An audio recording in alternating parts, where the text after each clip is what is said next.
नमस्कार दोस्तों, मैं शिवम मिश्रा आज अपने YouTube चैनल वॉरियर जंक्शन में एक बार फिर से आप लोगों का स्वागत करता हूं। दोस्तों, हम भारतीय राज्य व्यवस्था विषय के बारे में चर्चा कर रहे थे। आज फिर हम उसी विषय का एक और महत्वपूर्ण टॉपिक पर चर्चा करेंगे और वो महत्वपूर्ण टॉपिक आप लोगों की जो पिछले वीडियो चल रही है उससे थोड़ा सा अलग होगा। अलग इस वजह से होगा क्योंकि यह जो आज का टॉपिक होगा वो उन सारे टॉपिकों से ज़्यादा महत्वपूर्ण है। कोई भी पेपर हो, आपका छोटा पेपर हो या बड़ा पेपर हो, वहाँ से एक ना एक क्वेश्चन अवश्य पूछा जाता है। वहाँ से जो क्वेश्चन पूछे जाते हैं वो बड़े ही आसान होते हैं। बस कभी कभी हम लोग उन चीज़ों पर उतना ध्यान नहीं दे पाते हैं जितना देना चाहिए था, जिस वजह से हम लोगों से वो क्वेश्चन थोड़ा सा गलत होने की संभावना बढ़ जाती है। इसलिए आज हम एक ऐसे टॉपिक पर चर्चा करेंगे जो परीक्षा की दृष्टि से इम्पोर्टेंट तो है, साथ में आसान भी है। और हम आपको बताएंगे कि आज का जो हम लोग टॉपिक डिस्कस करेंगे उसके नोट्स आप अलग पेज पर बनाएं। अलग पेज मतलब जो आप पीछे की सीरीज चल रही थी जिसमें आपने 1600 का चार्टर एक्ट, 1700 का 26 का और 1773 का रेगुलेटिंग एक्ट, 1781 का संशोधनात्मक एक्ट पढ़ा, उससे अलग आज का टॉपिक रहेगा। आज के टॉपिक का नाम रहेगा, हम आपको नाम बताए दे रहे हैं। आज के टॉपिक का नाम रहेगा हम लोगों को भारतीय संविधान की प्रस्तावना। भारतीय संविधान की प्रस्तावना। भारतीय संविधान की प्रस्तावना। भारतीय संविधान की प्रस्तावना टॉपिक आप लोगों का उस सीरीज से थोड़ा सा अलग रहेगा।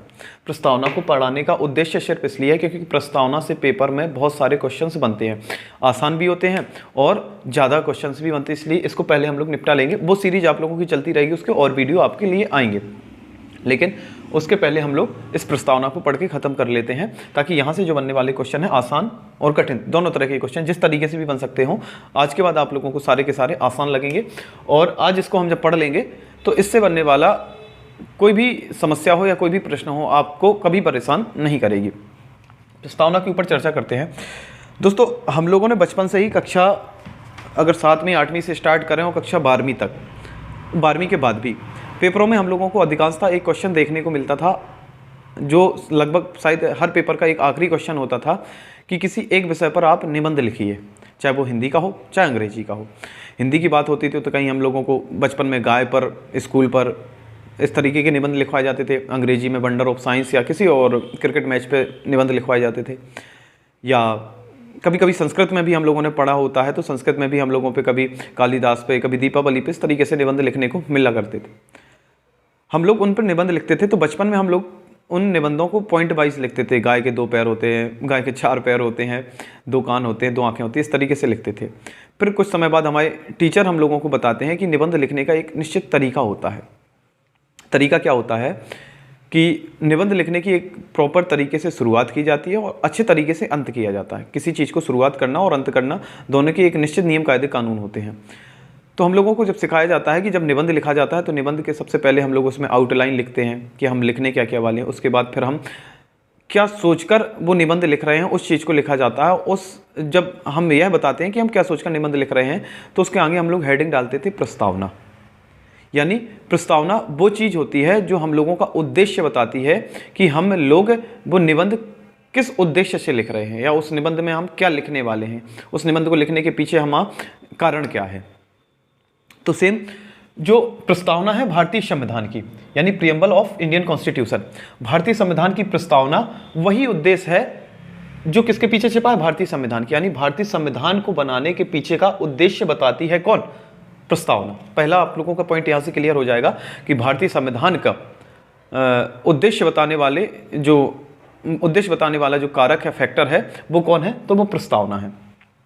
तो ये तो हो गई आप लोगों की प्रस्तावना का परिचय कि प्रस्तावना होता क्या है। किसी चीज़ का उद्देश्य बताने वाली आप लोगों की जो भूमिका होती है, आधार होती है, जिस चीज़ से किसी विषय वस्तु का क्या लगता है, उद्देश्य पता लगता है, उसको प्रस्तावना कहते हैं। इसको अंग्रेजी में अगर हम लिखें तो उसको लिखा जाएगा preamble of Indian constitution. Preamble of Indian constitution. Preamble of Indian constitution. वास्तव में प्रस्तावना हमारे संविधान का समझो सबसे महत्वपूर्ण भाग है। वो सबसे महत्वपूर्ण भाग है, इसलिए सबसे ज़्यादा प्रश्न आने की संभावना, और प्रश्न आते भी कहाँ से हैं, प्रस्तावना से भी है। यही कारण है कि आज हम लोगों ने उस सीरीज से थोड़ा सा अलग एक टॉपिक उठाया है, और वो टॉपिक कोई और नहीं उठाया बल्कि प्रस्तावना ही उठाया। हम चाहते तो अनुसूची उठा लेते, भाग उठा लेते, लेकिन हमने आप लोगों से पहले दिन ही बताया था कि हम लोग उन टॉपिकों को पहले कवर करेंगे जो जरूरी होते हैं, महत्वपूर्ण होते हैं, है ना। तो प्रस्तावना बहुत महत्वपूर्ण टॉपिक है, इसलिए आज इस पर हम चर्चा करेंगे। प्रस्तावना के बारे में हम सबसे पहले बता दें आप लोगों को, भाई थोड़ा सा संविधान के बारे में नॉलेज हो तो हम लोगों ने संविधान सभा का गठन करवाया था। अपने देश को आज़ाद कराते समय हम लोगों ने संविधान सभा का गठन करवाया था, और ये कैबिनेट मिशन योजना के तहत इसका गठन हुआ था। कैबिनेट मिशन योजना के तहत जब संविधान सभा का गठन हो गया था तो इसकी कुछ बैठकें हुई थी, जो आप लोगों को लगभग हर बच्चे को पता होता है कि पहली बैठक कब हुई, दूसरी बैठक कब हुई, तीसरी कब हुई और कितनी बैठकें हुई, इस तरीके से सबको पता होता है। इस चीज़ से अब क्वेश्चन बनना बंद हो चुके हैं कि पहली बैठक कब हुई, दूसरी बैठक कब हुई। अब इस तरीके के वन लाइनर क्वेश्चन हो आपके कि संविधान सभा की पहली बैठक कब हुई, ऐसे क्वेश्चन अब पेपर में नहीं पूछे जाते हैं। अब पेपर में पूछे जाते हैं थोड़ा सा अंदर से और लॉजिकल क्वेश्चन, जो पता तो होने चाहिए लेकिन सबको पता नहीं होते हैं। ठीक, तो पहली बैठक आप लोगों को पता है कि 9 दिसंबर 1946 को हुई। 9 दिसंबर 1946 को हुई। कांग्रेस के 211 सदस्यों ने भाग लिया, मुस्लिम लीग ने इसका विरोध किया था, इसलिए सदस्यों की संख्या थोड़ी सी कम रही थी संविधान सभा में, क्योंकि संविधान सभा में सदस्यों की संख्या कितनी थी टोटल 389, लेकिन इसमें 211 ने भाग लिया। बाकी सदस्य कहाँ गए, तो मुस्लिम लीग ने इसका विरोध किया था, देसी रियासतें इसमें शामिल नहीं हुई थी। और जो सबसे वरिष्ठ सदस्य हुआ करते थे डॉक्टर सच्चिदानंद सिन्हा, उनको इस मीटिंग में ही क्या बना दिया गया था, संविधान सभा का अस्थायी अध्यक्ष बना दिया गया था। हम लोग अभी मीटिंग नहीं पढ़ रहे, इसलिए मीटिंग पर ज़्यादा चर्चा नहीं करेंगे। जब हम मॉडर्न हिस्ट्री पढ़ रहे होंगे तब हम उस पर अच्छे से चर्चा करेंगे। दूसरी बैठक कब हुई, तो ये 11 दिसंबर 1940 को हुई। 11 दिसंबर 1940 को जब दूसरी बैठक हुई तो उसमें क्या हुआ, डॉक्टर राजेंद्र प्रसाद को स्थायी अध्यक्ष बना लिया गया। मुस्लिम लीग भी इसमें शामिल हो गई। सदस्यों की संख्या बढ़कर कितनी हो गई, 289 के लगभग हो चुकी थी। मतलब 389 में से 289 लगभग 300 के लगभग के आसपास सदस्य इसमें 299 सदस्य इसमें शामिल हो चुके थे। तीसरी बैठक कब होती है, जिस सिर्फ आप लोगों को बताया जा रहा है कि प्रस्तावना आई कैसे। तीसरी बैठक कब होती है, तो ये होती 13 दिसंबर 1946। 13 दिसंबर 1946 जी आप लोगों के लिए महत्वपूर्ण रहेगा।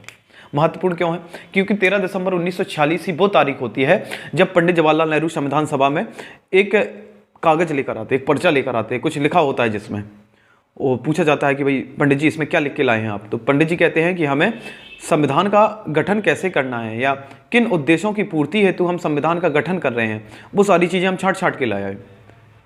तो लोगों के बीच में उत्सुकता बढ़ी कि भाई आखिर ऐसा है क्या इसमें, या क्या लिख के लाए हैं पंडित जी जो संविधान को भाई एक दिशा देने वाला है। तो पंडित जवाहरलाल नेहरू के द्वारा इसी तीसरी बैठक का हम थोड़ा सा चर्चा किए दे रहे। पंडित जवाहरलाल नेहरू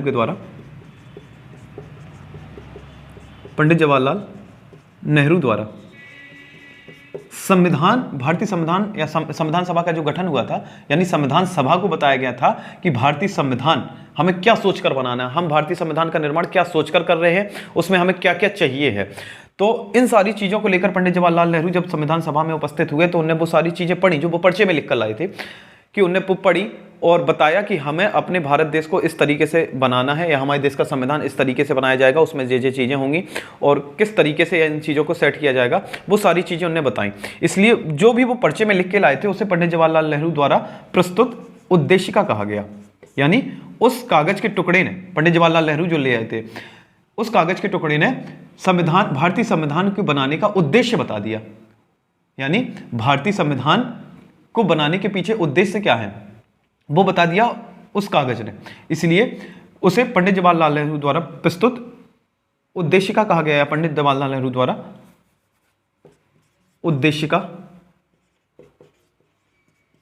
प्रस्तुत की, क्या प्रस्तुत की, उद्देशिका प्रस्तुत की, या इसी उद्देशिका को क्या कहा जाता है, उद्देश्य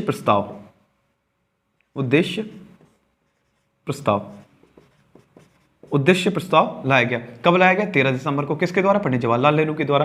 क्या कहा जाता था उसे, उद्देशिका कहा गया या उद्देश्य प्रस्ताव कहा गया। क्यों कहा गया उद्देशिका या उद्देश्य प्रस्ताव, क्योंकि यह कागज का टुकड़ा हमें क्या बता रहा था, हमें यानी संविधान सभा को यह बता रहा था कि हमें भारतीय संविधान किस तरीके से बनाना है। बिल्कुल, वो अभी हमने आपको बताया कि जो कहानी हम लिखने जा रहे हैं उसके पीछे का उद्देश्य जो कुछ बताता है वो क्या कहलाती है, प्रस्तावना। तो क्या पंडित जवाहरलाल नेहरू के द्वारा जो उद्देश्य प्रस्ताव है यही प्रस्तावना बन गया या यही उद्देश्य का प्रस्तावना कहलाने लगी? तो इस चीज में हम आपको बता दें कि 13 दिसंबर 1946 को जो उद्देश्य का प्रस्तुत की गई थी संविधान सभा में, जी कब की गई? 13 दिसंबर को तो जो क्या की गई थी, प्रस्तुत की गई थी, प्रस्तुत हुई थी उद्देशिका को स्वीकृति कब मिल गई थी? उद्देशिका को स्वीकृति कब मिली थी? तो 22 जनवरी 1947, दिसंबर जनवरी 46 47, 22 जनवरी 1947 को इस उद्देशिका को स्वीकृति मिल गई। अब स्वीकृति मिल गई कि हाँ जो पंडित जवाहरलाल नेहरू लाए हैं वो बढ़िया अच्छी चीज़ें हैं, और आप कहेंगे कि 13 दिसंबर को जब प्रस्तुत हुई तो तुरंत के तुरंत क्यों नहीं मान्य की गई? क्योंकि मीटिंग चल रही थी उस टाइम पे, तो काम शुरू हुआ था, तो जल्दी जल्दी होना चाहिए था।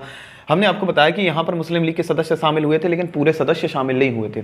13 दिसंबर को भी पूरे सदस्य शामिल नहीं थे, देसी रियासतों के भी कुछ सदस्य अधूरे पड़ गए और मुस्लिम लीग के भी कुछ सदस्य वो हो गए, और फिर थोड़ा सा अनबन भी चल रही थी भारत और पाकिस्तान को लेकर, तो इसलिए इसको थोड़ा सा टाइम लग गया स्वीकृत होने में। और 13 दिसंबर को प्रस्तुत हुई और 22 जनवरी को लगभग 1 महीने के बाद क्या हो गया, इसको स्वीकृति मिल गई। यही उद्देश्य प्रस्ताव एवं उद्देशिका आगे चलकर हम लोगों का प्रस्तावना का रूप ले लेता है। तो आप लोगों से अगर प्रश्न पूछा जाए कि पंडित जवाहरलाल नेहरू द्वारा क्या प्रस्तुत की गई जो उद्देशिका थी या उद्देश्य प्रस्ताव था वो पूर्ण रूप से प्रस्तावना बन गया? नहीं, उसमें कुछ संशोधन यानी कुछ सुधार किए गए, थोड़ा बहुत, ऐसा नहीं कि उसका भाव बदल जाए, भाव वही रखा गया, थोड़ा बहुत सुधार करने के बाद उसको प्रस्तावना बना दिया गया। तो आपसे पूछा जाएगा कि भारतीय संविधान की प्रस्तावना का आधार किसे माना जाता है? तो भारतीय संविधान की प्रस्तावना का आधार पंडित जवाहरलाल नेहरू द्वारा प्रस्तुत उद्देशिका को माना जाता है, या जो उद्देश्य प्रस्ताव प्रस्तुत किया गया था उसी को भारतीय संविधान की प्रस्तावना का क्या माना गया? आधार माना गया। पहली चीज यहां से क्लियर हो गई। आप लोग जल्दी से इस चीज का स्क्रीनशॉट ले लें।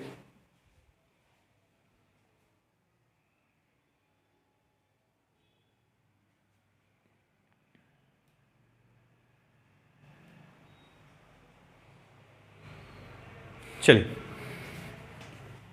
तो पहली चीज हो गई कि उद्देश्य प्रस्तावना का आधार, भाई किस आधार पर हमने प्रस्तावना लाई?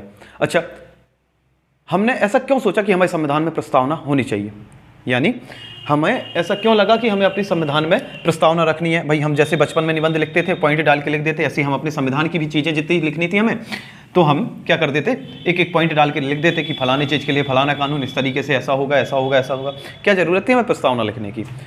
तो हम कहें आपसे कि थोड़ा सा आप लोग कुछ महत्वपूर्ण बातें लिखेंगे प्रस्तावना के बारे में। प्रस्तावना को शुरू करने से पहले हमें उसको जानना चाहिए। भाई हम किसी व्यक्ति पर भरोसा करें या किसी व्यक्ति की बातें माने या किसी व्यक्ति को पढ़ें, उस व्यक्ति को समझने से पहले हमें उस व्यक्ति को क्या चाहिए, जानना भी तो जरूरी है। तो प्रस्तावना को समझना है, इसलिए प्रस्तावना को जानना जरूरी है। प्रस्तावना कहलाती क्या है या है क्या वास्तव में?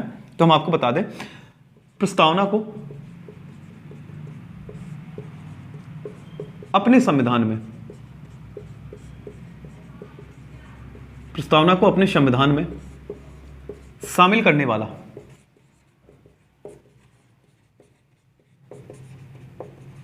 पहला देश,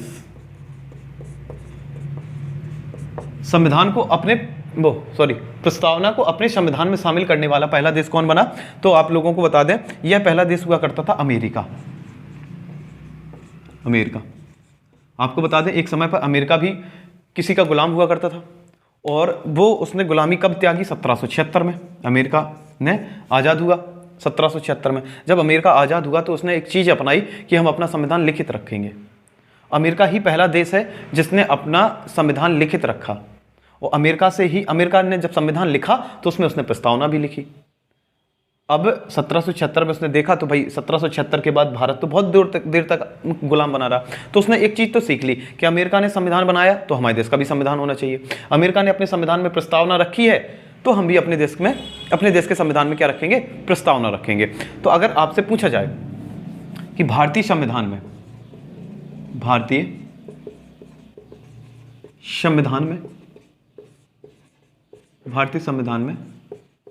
प्रस्तावना, अब यहां से बनेंगे दो क्वेश्चन। यहां भारतीय संविधान में प्रस्तावना का विचार कि भारतीय संविधान में प्रस्तावना होगी, यह विचार कहां से लिया गया? तो अभी हमने आपको बताया कि यह विचार लिया गया था अमेरिका से। तो अमेरिका की देन है, अमेरिका की देन का मतलब अमेरिका के संविधान की देन, ठीक। और दूसरा प्रश्न क्या बनेगा? भारतीय संविधान में प्रस्तावना की भाषा या प्रस्तावना को लिखने का तरीका या प्रस्तावना को भाई जो होता है ना सेंटेंस किस तरीके से उससे सेट किए जाएं, इन सारी चीज़ों को कहाँ से लिया गया, यानी प्रस्तावना की भाषा कहाँ से ली गई, किस तरह की लैंग्वेज हम लोग यूज़ करेंगे, इसकी देन है जे ऑस्ट्रेलिया की देन है। ऑस्ट्रेलिया को ही तो कंगारुओं का देश कहा जाता है। तभी तो आप लोगों ने न्यूज़पेपर में देखा होगा जब इंडिया टीम ऑस्ट्रेलिया को से जीत जाती है तो लिख के आता है टीम इंडिया ने कंगारुओं को रौंदा, क्योंकि ऑस्ट्रेलिया को ही क्या कहा जाता है, कंगारुओं की भूमि कहा जाता है, ऑस्ट्रेलिया की देन। तो भारतीय संविधान में प्रस्तावना का विचार कहाँ की देन है, अमेरिका की देन है। भारतीय संविधान में प्रस्तावना की भाषा कहाँ से ली गई है, ऑस्ट्रेलिया से ली गई है। तो प्रस्तावना का विचार हमारे दिमाग में कहाँ से आया, अमेरिका से सीखा हमने। प्रस्तावना में लिखना क्या क्या है, वो किस तरीके से लिखना है, वो कहाँ से सीखा, ऑस्ट्रेलिया से। और क्या क्या लिखना है, वो पंडित जवाहरलाल नेहरू के द्वारा उद्देश्य। तो आप हम यही लिख देते हैं कि भारतीय संविधान की प्रस्तावना का आधार, भारतीय संविधान की प्रस्तावना का आधार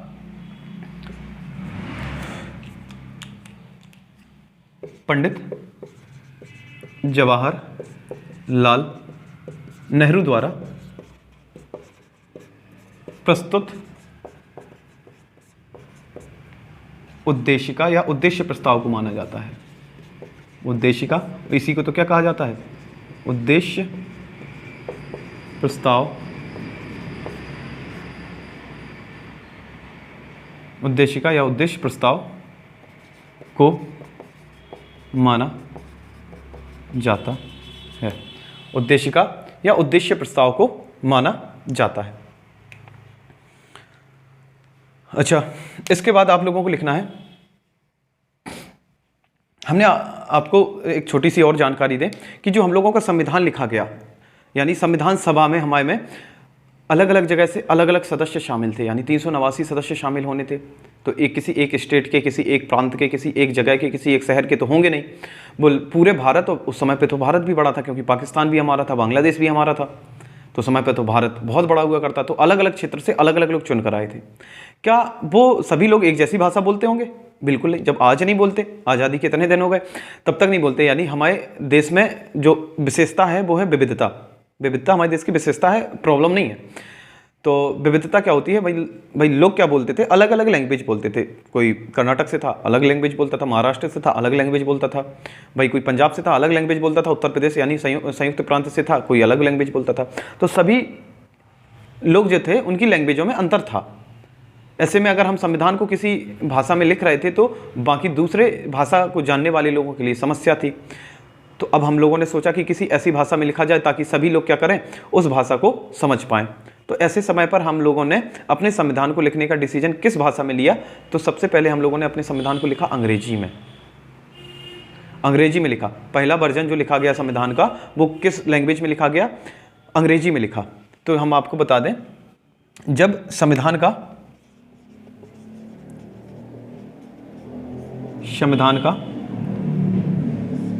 इंग्लिश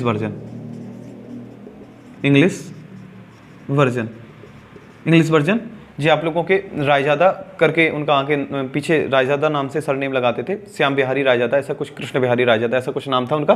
तो अंग्रेजी वर्जन उनके द्वारा लिखा गया। और हिंदी वर्जन लिखा गया था बसंत वैद्य के द्वारा, हिंदी वर्जन। अच्छा, अगर हम अंग्रेजी में निबंध लिखते हैं तो प्रस्तावना को प्रस्तावना लिखेंगे क्या? नहीं, हम क्या लिखते हैं, इंट्रोडक्शन। अगर इंट्रोडक्शन लिखते तो वो तो निबंध के संबंध में हो गया, इंट्रोडक्शन को तो परिचय भी कहा जा सकता है। तो भारतीय संविधान का परिचय तो वो था नहीं। संविधान का अंग्रेजी वर्जन में जब प्रस्तावना लिखी गई तो प्रस्तावना को अंग्रेजी में, मतलब प्रस्तावना का अंग्रेजी में कौन सा वर्ड यूज किया गया, तो यहाँ पर यूज किया गया प्रियम्बल। यानी अंग्रेजी वर्जन में प्रस्तावना को क्या कहा गया, प्रियम्बल। हिंदी वर्जन में क्या कहा गया, यहाँ आप लोगों के, ये तो आप लोगों को पता था क्योंकि प्रियम्बल यहाँ भी लिखा है, यहाँ भी प्रस्तावना लिखा है, कोई समस्या नहीं। हिंदी वर्जन में क्या लिखा जाएगा, प्रस्तावना लिखा जाएगा? नहीं, हिंदी वर्जन में इसको उद्देशिका लिखा गया। क्या लिखा गया, उद्देशिका। उद्देशिका, हालांकि उद्देशिका प्रस्तावना है एक ही चीज, लेकिन आपसे पूछा जाएगा कि हिंदी वर्जन में उसको किस नाम से संबोधित किया गया है, तो उद्देशिका से, जबकि अंग्रेजी वर्जन में उसको क्या बताया गया है, प्रियम्बल बताया गया है। इस चीज को आप जल्दी से नोट कीजिए।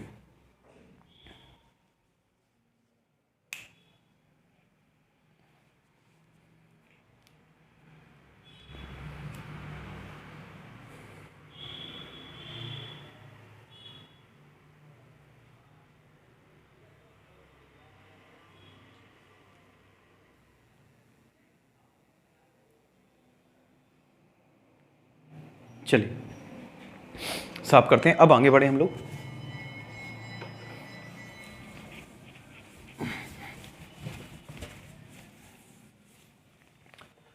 अब भारतीय संविधान की जो प्रस्तावना है वो जो भारत का नागरिक है उसको ऐसे दिमाग में रखी रहनी चाहिए, क्योंकि भाई हमारे देश की है प्रस्तावना है, संविधान सबसे बड़ी किताब है। भाई कहते हैं ना कि किसी भी धर्म की किताब, कोई भी धर्म ग्रंथ संविधान से बड़ा नहीं है। तो भाई हम लोगों को भले ही किसी की कुरान की चाहे आयतें आए, रामायण की चौपाई आए या ना आए, या गीता का दोहा आए या ना आए, लेकिन हम लोगों को संविधान की प्रस्तावना जरूर आनी चाहिए। तभी तो हम गर्व से कह पाएंगे कि हम भारतीय हैं। तो भारतीय संविधान की प्रस्तावना अगर आपके दिमाग में है तो भारत का संविधान आप लोगों को समझने में बिल्कुल समस्या नहीं होगी, और आप समझो कि आप संविधान के ज्ञाता हो तभी आप लोगों को संविधान की प्रस्तावना याद है। वरना बहुत सारे ऐसे स्टूडेंट भी हैं जिन्हें प्रस्तावना सिर्फ पढ़ी तो है लेकिन आती नहीं है। पढ़ने आने में अंतर होता है कि भाई आप लोगों ने किताबें तो बहुत सारी पढ़ी हैं, लेकिन क्या सभी किताबें आप लोगों के दिमाग में हैं, यानी आती हैं? नहीं आती हैं। तो सबसे पहले तो हम लोगों को प्रस्तावना ही सीखनी जरूरी है, और प्रस्तावना को सीखने के लिए हम बड़ा आसान करेंगे, क्योंकि भाई एक स्टूडेंट होता है, उसको जो पढ़ना होता है वो तमाम सारी किताबों में लिखा होता है, लेकिन एक जो टीचर होता है वो उन किताबों की लैंग्वेज को या किताबों में लिखी चीज़ को क्या कर देगा, आसान कर देगा। अगर हम आप लोगों से इस विषय पर चर्चा कर रहे हैं तो ये हमारी ड्यूटी रहेगी कि हम इसको आसान बना दें। तो आसान बनाने का भाई पूरे विश्व भर में सबसे एक छोटा तरीका और सबसे बेहतरीन तरीका क्या है कि किसी भी चीज़ कोई अगर कठिन लगती है तो उसको तोड़ दो। तोड़ने का मतलब यह नहीं है कि कोई कठिन लग रही तो उसको जमीन पे फेंक दिया, तोड़ दिया तो वो आसान हो जाएगी, ऐसा नहीं। तोड़ने का मतलब उसको छोटे छोटे से टुकड़ों में बांट लो। ऐसे ही हम प्रस्तावना को कितने टुकड़ों में बांट लेंगे, छोटे छोटे टुकड़ों में बांट लेंगे। उन टुकड़ों की संख्या होगी 4। अब 4 चीज़ें तो आप लोग आसानी से सीख सकते हैं, क्योंकि आप जब अपने घर परिवार के 8-10 मोबाइल नंबर याद कर सकते हैं तो इसमें तो सिर्फ आप लोगों को 4 चीज़ें याद करनी है, यानी 4 स्टेप आप लोगों को फॉलो करने हैं। तो हम आपको स्टेप बाय स्टेप लिखाएंगे, और आप जैसे ही 4 स्टेप पूरे कंप्लीट कर लेंगे आप लोगों की संविधान की प्रस्तावना लिख के चली आएगी सामने, आंखों के सामने बिल्कुल। तो हम शुरू करते हैं, प्रस्तावना लिखेंगे बिल्कुल यहाँ से आप लोग स्टार्ट कर देंगे। हम इसको अंग्रेजी वाला थोड़ा सा जो लिखा है वो साफ करते हैं ताकि एक बार में ही आप लोगों की पूरी प्रस्तावना आ जाए। ठीक, चलिए लिखना स्टार्ट करें। हम थोड़ा सा आप लोगों को अलग अलग स्टेप में अलग अलग तरीके से लिखवाते चले जाएंगे। क्या है, किस तरीके से है, इस पर हम चर्चा बड़ी डिटेल से करेंगे और अच्छे तरीके से करेंगे, इसलिए आप लोगों को पहले सिर्फ और सिर्फ शांत मन से नोट करना है। स्टार्ट करेंगे हम भारत के लोग, हम भारत के लोगों को कॉमा लगा देंगे। हम भारत के लोग भारत को एक संपूर्ण प्रभुत्व संपन्न, जो एक ही वाक्य है, यानी संपूर्ण प्रभुत्व संपन्न। संपूर्ण प्रभुत्व संपन्न एक ही चीज है, ठीक। इसके बाद दूसरी चीज लिखेंगे तो कॉमा लगा देंगे। हम भारत के लोग भारत को संपूर्ण प्रभुत्व संपन्न, समाजवादी, पंथ निरपेक्ष। एक एक शब्द पर हम लोग चर्चा करेंगे, बस अभी आप लोगों को सिर्फ और सिर्फ देखते चले जाना है। संपूर्ण प्रभुत्व संपन्न, समाजवादी, पंथ निरपेक्ष, लोकतांत्रिक,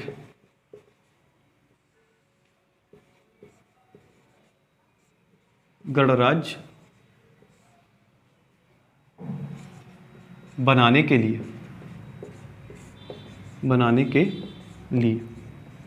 बस यहाँ रुक जाएंगे हम लोग। जी हम लोगों की समझो एक सांस में बोलने का काम है, यानी पहला स्टेप है। जी कौन सा स्टेप है भाई हम लोगों के लिए? जी कौन सा स्टेप रहेगा? जी फर्स्ट स्टेप रहेगा। फर्स्ट स्टेप है। फर्स्ट स्टेप में हम लोगों को कितना बोलना है? जैसे आपसे कहेगा कि आपको पहली सांस लेनी है, संविधान की प्रस्तावना भी सुनानी है, तो आप कहेंगे हम 4 सांस में सुनाएंगे। 4 सांस में कैसे सुनाएंगे? पहले सांस में हम लोगों को इतना बोल देना है कि हम भारत के लोग। भाई कौन पढ़ेगा? हम पढ़ेंगे। तो पहले तो हमसे ही स्टार्ट करना है। हम भारत के लोग, और भारत को अब भारत को के बाद हम लोगों को पढ़ना है सीधा बनाने के लिए। भारत को बनाने के लिए, क्या बनाने के लिए? अब इस क्वेश्चन का आंसर कि भारत को क्या बनाना है वो लिखा है जी 4 शब्द। हम भारत के लोग भारत को बनाने के लिए क्या बनाएंगे? तो संपूर्ण प्रभुत्व संपन्न, समाजवादी, पंथ निरपेक्ष, लोकतांत्रिक, गणराज्य। 4 चीज़ें हो गई। तो अब हम इसको पहले एक सांस में बोल के दिखाएं कि हम भारत के लोग भारत को संपूर्ण प्रभुत्व संपन्न, समाजवादी, पंथनिरपेक्ष, लोकतांत्रिक गणराज्य बनाने के लिए। खत्म, एक सांस का काम खत्म। अब दूसरा स्टेप आपका स्टार्ट होगा। दूसरा स्टेप स्टार्ट होगा, अच्छा हम इन चीज़ों को बना तो रहे हैं, मतलब भारत को हम ऐसा बना तो रहे हैं, लेकिन इसके पीछे उद्देश्य क्या है, क्या चाहते हैं हम लोग ऐसा बनाने, क्यों बना रहे हैं, कोई ना कोई कारण तो होगा। तो अब दूसरे स्टेप में वही कारण बताएंगे। एवं उसके समस्त नागरिकों को, समस्त नागरिकों को, किसके समस्त नागरिकों को, भारत के, एवं उसके समस्त नागरिकों को सामाजिक ही है, सामाजिक, आर्थिक,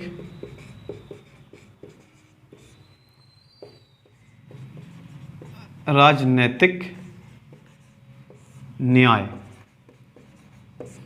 एवं उसके समस्त नागरिकों को सामाजिक, आर्थिक, राजनैतिक न्याय। अब आपकी लाइन छोटी है तो छोटी रहने देना, आप लोग लाइन चेंज करके लिखेंगे। न्याय, विचार, अभिव्यक्ति,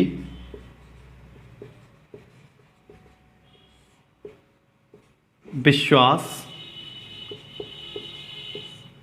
धर्म और उपासना की स्वतंत्रता। फिर आप लोगों की लाइन छूटी रहे, छोड़ देना, नीचे से लाइन चेंज करेंगे। प्रतिष्ठा एवं अवसर की क्षमता, कई जगह यहां समानता भी लिखा मिलेगा, तो आप लोग समता थोड़ा सा याद रखेंगे। प्रतिष्ठा एवं अवसर की समता प्राप्त कराने के लिए, प्राप्त कराने के लिए। तो अब हम लोगों की दूसरी सांस का काम हो गया, लेकिन दूसरी सांस हमने, आप कहोगे भैया यहाँ तो 2 लाइनें थी, एक सांस में बोल गए, यहाँ 3 लाइनों में तो सांस फूल जाएगी, प्राण ना निकल जाए। तो इसके लिए हम लोग थोड़ा सा क्या करेंगे, इसको भी और थोड़ा सा स्लो स्लो बोल लेंगे। स्लो स्लो बोलने का मतलब क्या है, इसको और बांट लेंगे, और आसान कर लेंगे, यानी और बांट लेंगे। कैसे बांट लेंगे, पहले में आप देखेंगे कि यहाँ हमने न्याय लिखा, फिर लाइन चेंज की, यहाँ स्वतंत्रता लिखी, फिर लाइन चेंज की, समता या समानता लिखी, 3 चीजें लिखी। तो भाई हम लोगों को न्याय कितने देने हैं, सामाजिक, आर्थिक और राजनीतिक।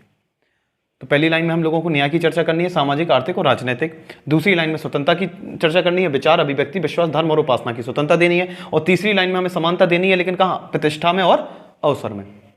तो अब देखो दोनों लाइनें हम बोल के दिखाएं। हम भारत के लोग भारत को संपूर्ण प्रभुत्व संपन्न, समाजवादी, पंथनिरपेक्ष, लोकतांत्रिक गणराज्य बनाने के लिए, आप भी साथ में बोलते जाइए।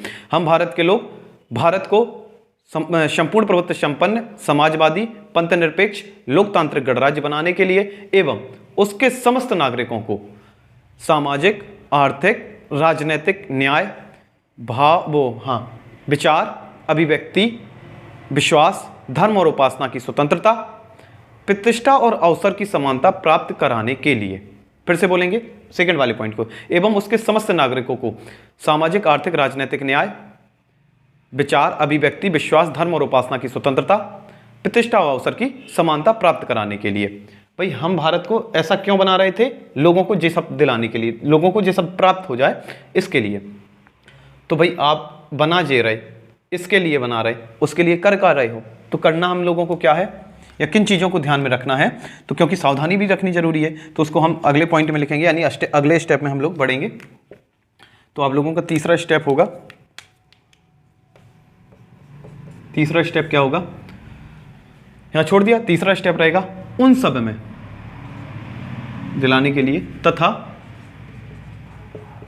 उन सब में, उन सब में का मतलब क्या है, उन सब में मतलब इन तीनों न्यायों में, इन 5 स्वतंत्रताओं में और इन दोनों समानताओं में, प्रतिष्ठा और अवसर की समता में। एवं उन सब में ध्यान क्या रखना, सावधानी क्या रखनी है हम लोगों को, तथा उन सब में व्यक्ति की गरिमा, व्यक्ति की गरिमा, राष्ट्र की एकता और अखंडता, राष्ट्र की एकता और अखंडता को सुनिश्चित, सुनिश्चित का मतलब होता है दृढ़ करना, मतलब और भी मजबूत बनाना, सुनिश्चित करने वाली बंधुता, सुनिश्चित करने वाली बंधुता को बढ़ाने, सुनिश्चित करने वाली बंधुता को बढ़ाने के लिए दृढ़ संकल्पित होकर, दृढ़ संकल्पित मतलब हमने संकल्प लिया है वो भी दृढ़ कि तोड़ेंगे नहीं इसको, संकल्पित होकर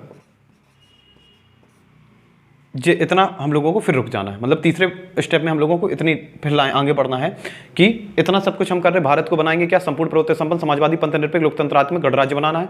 किस लिए बनाना है? उन सब में व्यक्तियों को एवं उसके समस्त नागरिकों को सामाजिक आर्थिक राजनीतिक न्याय, विचार अभिव्यक्ति विश्वास धर्म और उपासना की स्वतंत्रता, प्रतिष्ठा और अवसर की समानता प्राप्त कराने के लिए। अब जिस सब अवसर की समानता, स्वतंत्रता और न्याय दिला तो रहे हो, लेकिन सावधानी हम लोगों को क्या कर रखनी है, इन सब में व्यक्ति की गरिमा बची रहे, और भाई व्यक्ति की गरिमा बचाते बचाते उसको सम्मान देते देते इतना हो जाए, इतना ना आगे बढ़ जाए कि हमारी राष्ट्र की एकता और अखंडता क्या हो जाए, समाप्त होने लगे या खत्म होने लगे या कम होने लगे।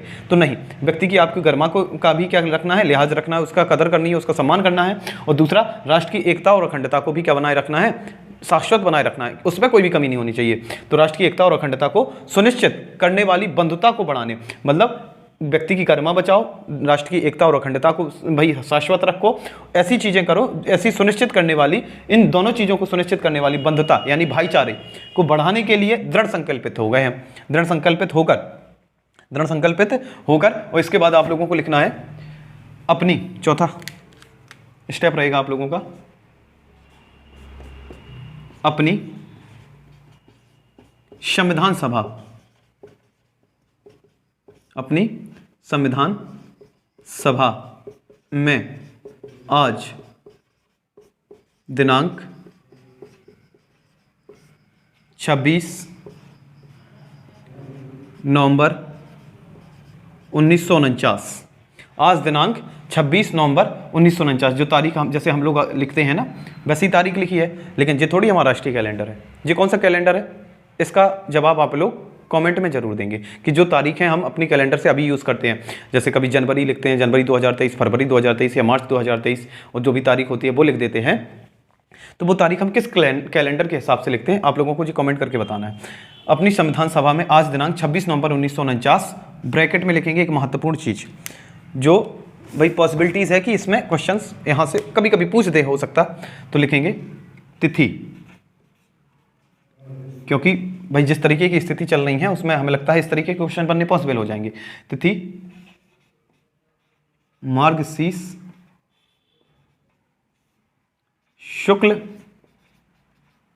सप्तमी, संवत 2006, संवत है 2006, सन नहीं है, सन 2023 अलग है, संवत 2006 अलग है। संवत 2006, और कौन सा संवत है जी, शक संवत, विक्रमी संवत, कौन सा संवत है, तो हिजरी संवत, कौन सा संवत है, तो जी विक्रमी संवत है, इतना याद रखना, विक्रमी। उस अपनी संविधान सभा में आज दिनांक 26 नवंबर 1949, तिथि मार्गशीर्ष शुक्ल सप्तमी 2006 विक्रमी संवत को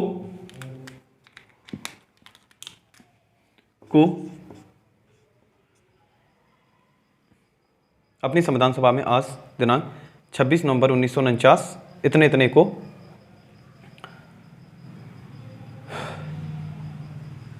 एतद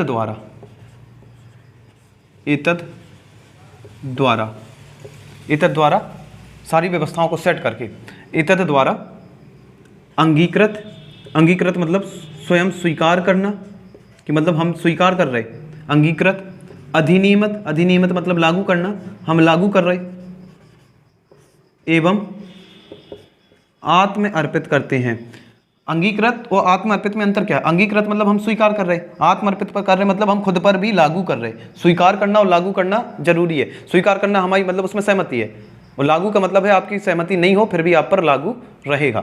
तो अधिनियम, अधिनियमित लिख लेना, अंगीकृत, अधिनियमित एवं आत्मार्पित करते हैं। कौन करते हैं आत्मार्पित? हम भारत के लोग, ना कि संविधान सभा। संविधान सभा भारत के लोगों में ही शामिल है। यानी आपसे पूछा जाएगा कि संविधान को क्या किया गया? अंगीकृत भी किया गया, अधिनियमित भी किया गया, आत्मार्पित भी किया गया, और किसके द्वारा किया गया? भारत के लोगों के द्वारा। ठीक, यानी संविधान सभा में जो लोग गए थे वो लोगों के द्वारा ही चुनकर गए थे। भाई जो 389 सदस्य हुआ करते थे वो किसके द्वारा चुनकर गए थे? जनता के द्वारा। भाई क्या जनता ने डायरेक्ट चुना था?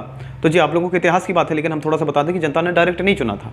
जनता ने चुने थे प्रांतीय सदस्य, और प्रांतीय सदस्यों ने चुने थे क्या? संविधान सभा के सदस्य। तो इनडायरेक्टली तो पहुंची तो जनता ही के लोग थे, तो इसलिए उन्होंने जो बात कही वो जनता की ही बात कही। ठीक है, तो जैसे हमारे राष्ट्रपति हमारी कुछ भी बात कहें तो वो हमारी ही बात है, क्योंकि राष्ट्रपति तक हमारा ही मत पहुंचा है। हालांकि राष्ट्रपति का चुनाव अप्रत्यक्ष होता है, और राष्ट्रपति के अप्रत्यक्ष चुनाव में वोट हम लोगों ने नहीं डाले होते हैं। वोट कौन डालता है? विधायक सांसद डालेंगे, लेकिन विधायक सांसद को तो वोट हम नहीं डाले हैं। तो जो हमारा विधायक होगा, हमारा सांसद होगा, वही तो हम लोगों का वोट ट्रांसफर कर देगा कहाँ तक? राष्ट्रपति के चुनाव तक। सेम प्रांतीय सदस्य जो चुन लिए गए थे जनता के द्वारा, उनने संविधान सभा के सदस्य चुने, उन संविधान सभा के सदस्यों ने ही जनता का नेतृत्व किया। कहाँ पर? संविधान सभा में, और प्रस्तावना लिखी इस तरीके की। अब इस प्रस्तावना पर हम लोग अच्छे से चर्चा करेंगे। आप तब तक इसका एक स्क्रीनशॉट ले लीजिए, फिर हम इसमें थोड़ा सा पेन एंड चला पाए। चलिए अब शुरू करते हैं इसको। अब ध्यान से देखना है हम लोग। अब हम नीले और काले मार्कर का यूज़ ना करके दो अलग रंग के मार्कर का यूज़ करेंगे, ताकि आप लोगों को एक चीज़ समझ में आ जाए। तो पहले तो आप लोगों को क्या करना है, जैसे हम बोलते चले जा रहे हैं, आप लोगों को हमारे साथ ही संविधान की प्रस्तावना पढ़नी है, चाहे वो आप देख देख कर ही क्यों ना पढ़ें। हम आप लोगों के सामने ही पढ़ेंगे। हम लोगों को संविधान की प्रस्तावना कठिन लगती थी, हम लोगों ने उसको बांट लिया। कितने स्टेप में बांटा? 4। हम लोगों को अब 4 चीज़ें पढ़नी है। भूल जाओ हम कि संविधान की प्रस्तावना पढ़ रहे हैं, हम 4 लाइनें यानी 4 आंसर याद कर रहे हैं। कक्षा 4वीं 5वीं के 2-2 लाइन के आंसर ही हम लोगों को याद करना है। जो बड़ा है तो 3 हो गया, बस 3 से ज़्यादा कोई लाइन इसमें लिखी ही नहीं है। तो हम लोगों को पहला स्टेप क्या पढ़ना है?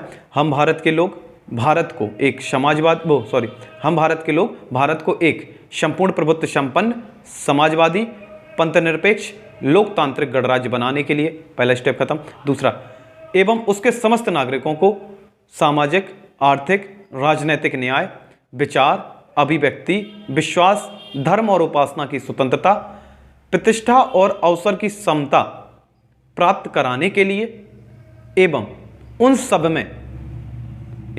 उन सब में व्यक्ति की गरिमा, राष्ट्र की एकता और अखंडता, दोनों राष्ट्र की एकता और अखंडता को सुनिश्चित करने वाली बंधुता को बढ़ाने के लिए दृढ़ संकल्पित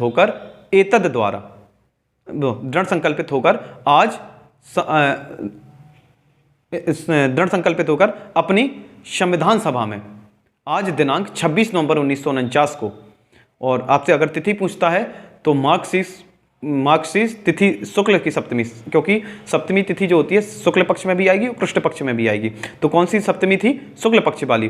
तो मार्क्सिस शुक्ल सप्तमी और संवत 2006। कौन सा संवत है? राष्ट्रीय शक संवत है, या आप लोगों का विक्रमी संवत है, हिजरी संवत है? तो कौन सा संवत है? विक्रम संवत है। संवत 2006 विक्रमी को एतद द्वारा अंगीकृत यानी स्वीकार किया, अधिनियमित यानी लागू किया, यानी दूसरों के ऊपर भी लागू किया, और आत्म अर्पित तो खुद पर भी लागू किया, खुद को अर्पित किया। किसने? भारत के लोगों ने, संविधान सभा के लोगों के ने। तो आप लोगों को जो 4 स्टेप पढ़नी, अब एक एक स्टेप पर हम लोग अच्छे से चर्चा करें। तो आप लोगों से पहला क्वेश्चन पूछा जाता है कि भारतीय संविधान की प्रस्तावना की शुरुआत ही किन शब्दों से होती है? तो आप लोगों को पता है भारतीय संविधान हम भारत के लोग से।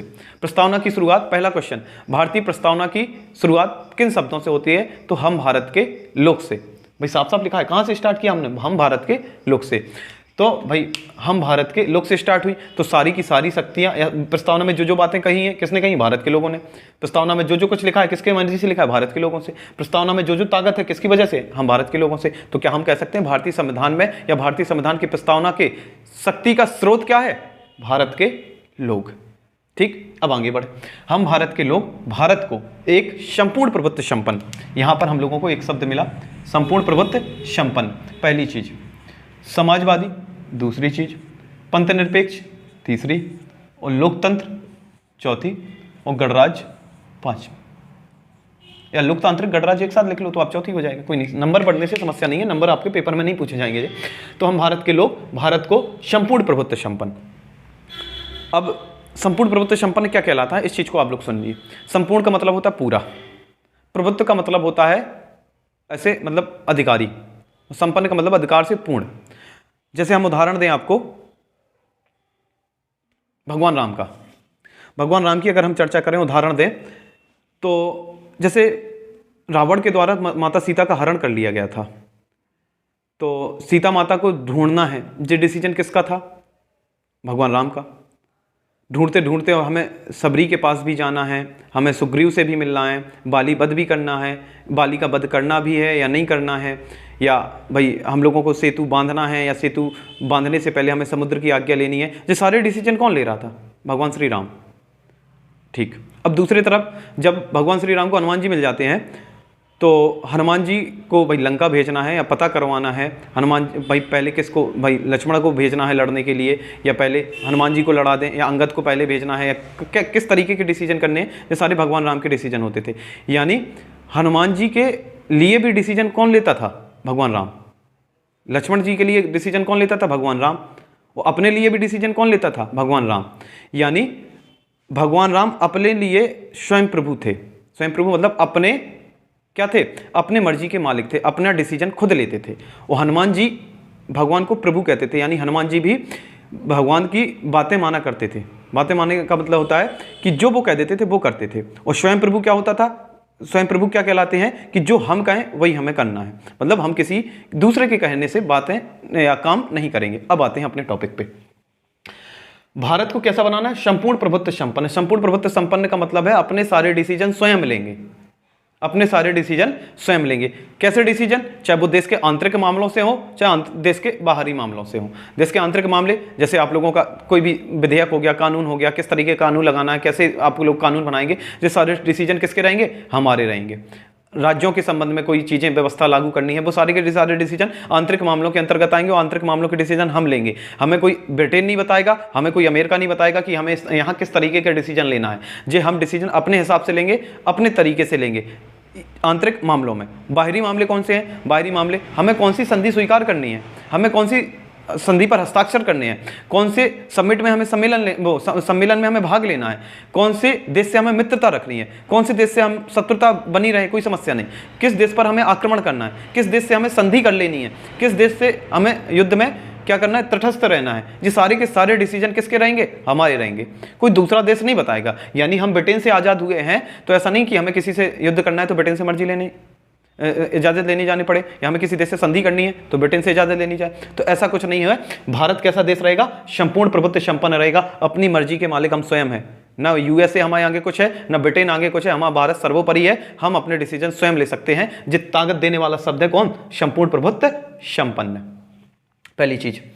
दूसरे पे आते हैं हम, समाजवादी। अब समाजवादी को सुनिए, समाजवादी क्या है। मान के चलो हमारे घर में पहले अभी हम लोगों के घर में क्या होता है, पाइपलाइन होती हैं और नल लगे होते हैं, तमाम सारी चीज़ें।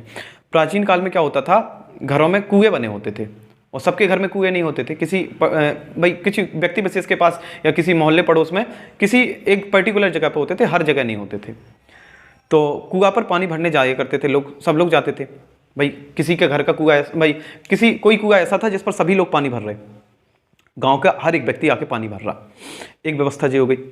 अब एक व्यवस्था ये थी कि कुआं जो था, तो आपका उस समय पर जो भी राजा रहा हुआ या कोई प्रधान हुआ करता था, वो कह दे कि इस कुएं से पानी फलाना व्यक्ति भरेगा और फिर वो सबके घर में बांटेगा। इसके लिए आप उसे भाई थोड़ा बहुत पैसा दे देंगे या हम क्या कर लेंगे, वो हमें पैसा दे देगा। इस तरीके की व्यवस्था। सीधी बात, एक बार कुआं में सब लोग अपने हिसाब से पानी भर ला रहे, एक बार पानी बांटा जा रहा। तो ये दो व्यवस्था हो गई। एक में उस कुएं पर सभी लोगों का हक था, एक में उस कुएं पर सिर्फ एक का हक था और बाद में वो अपने हिसाब से बांट रहा था। तो ये दो व्यवस्था हैं। अब आते हैं अपने टॉपिक पे, समाजवादी क्या है। समाजवादी वो क्या है, वो व्यवस्था होती है जिसमें किसी भी देश के किसी भी संसाधन पर पूरे समाज का हक होता है।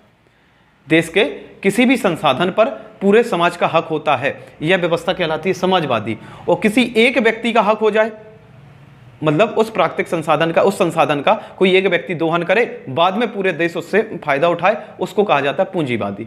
तो हमारे देश में किस तरह की व्यवस्था अपनाई गई है? समाजवादी। यानी देश का प्रत्येक संसाधन पर किसका हक रहेगा?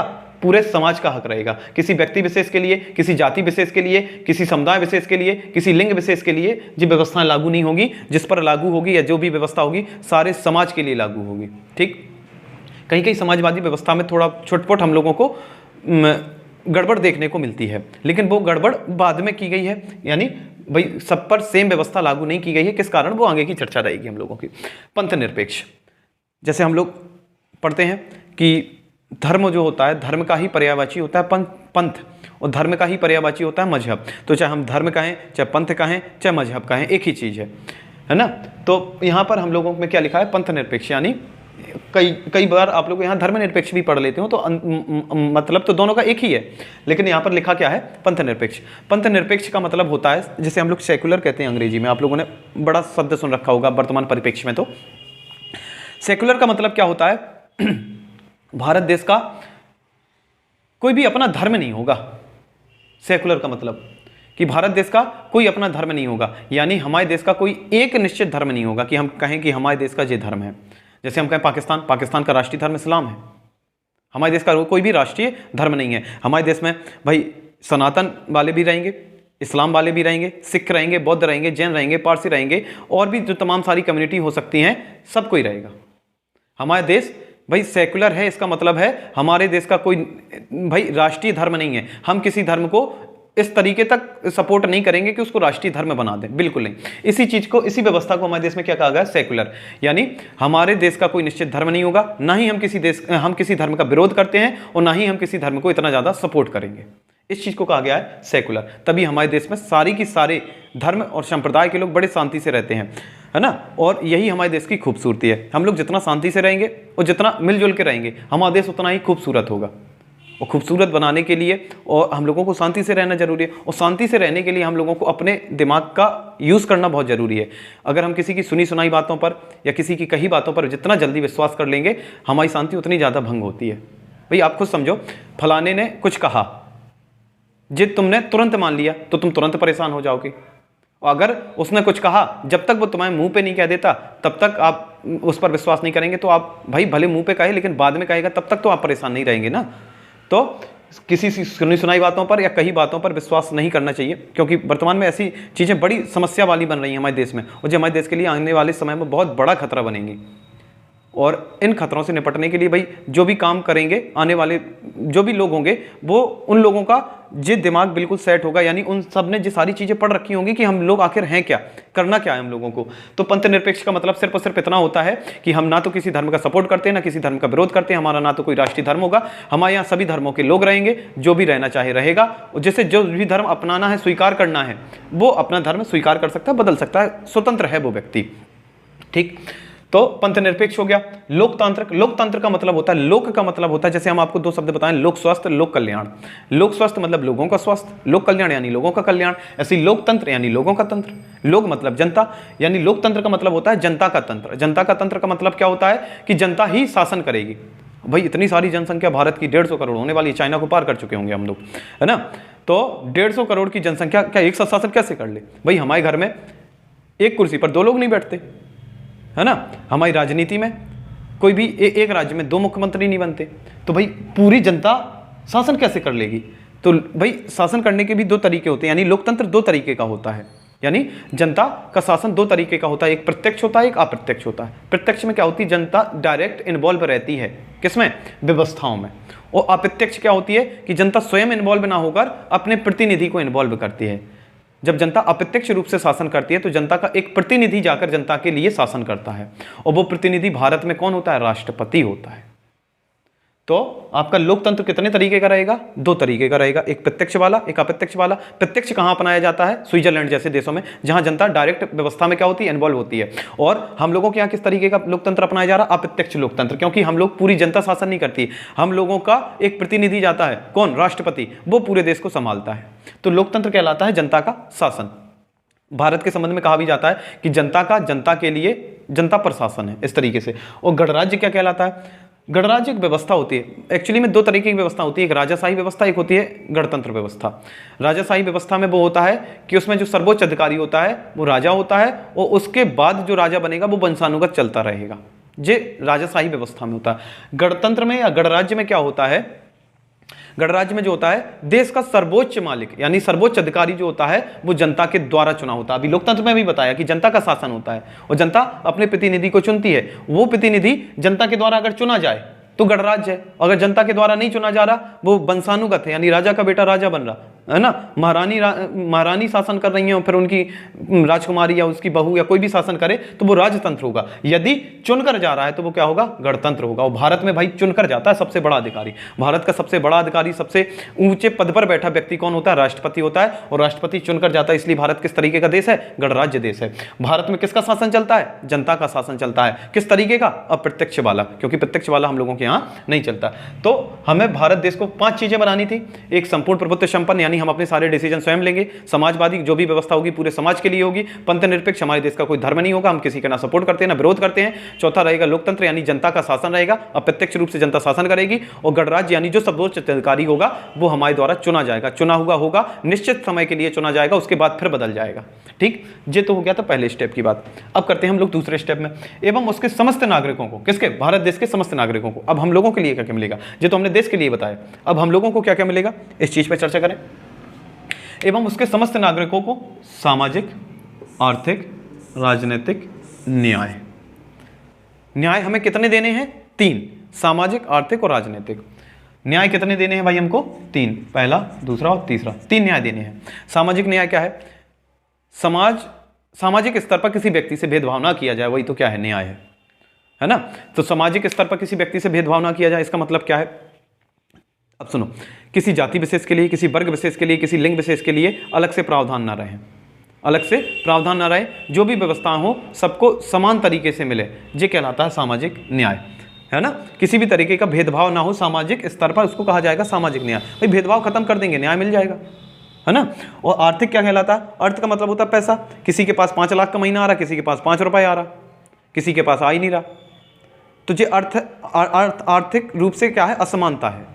और जब इस चीज को कम कर दिया जाएगा, यानी 5 लाख वाले और जो 500 रुपए या 5000 रुपए महीना कमा रहा, उन दोनों के बीच में अंतर कम होता चला जाएगा, यानी आर्थिक समानता आती चली जाएगी, आर्थिक न्याय मिलता चला जाएगा।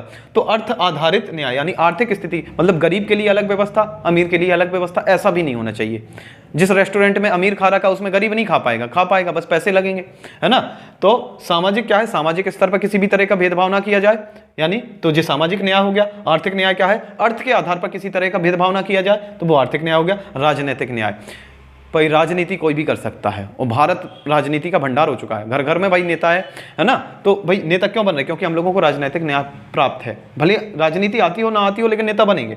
तो राजनीतिक न्याय क्या है कि हम वास्तव में, राजनीतिक न्याय का अर्थ है कि हम राजनीति में इन्वॉल्व हो सकते हैं, कोई भी व्यक्ति राजनीति में इन्वॉल्व हो सकता है, राजनीतिक आधार पर उससे किसी भी तरीके का भेदभाव नहीं किया जाएगा। जिस ऑफिस में, जिस आप कहें डिपार्टमेंट में, जिस विभाग में हमारा काम होगा वहीं आपका काम हो जाएगा। जिस लेवल से हमारा काम किया जाएगा उसी लेवल से आपका काम, मतलब अगर हमारा काम मैनेजर देख रहा तो आपका काम भी मैनेजर ही करेगा, हमारा काम कोई क्लर्क देख रहा तो आपका काम भी क्लर्क ही देखेगा। यानी राजनीतिक व्यवस्था में आपसे किसी भी तरह का भेदभाव ना किया जाएगा, यही राजनीतिक न्याय है। तो हम लोगों को राजनीतिक न्याय कितने मिले? 3।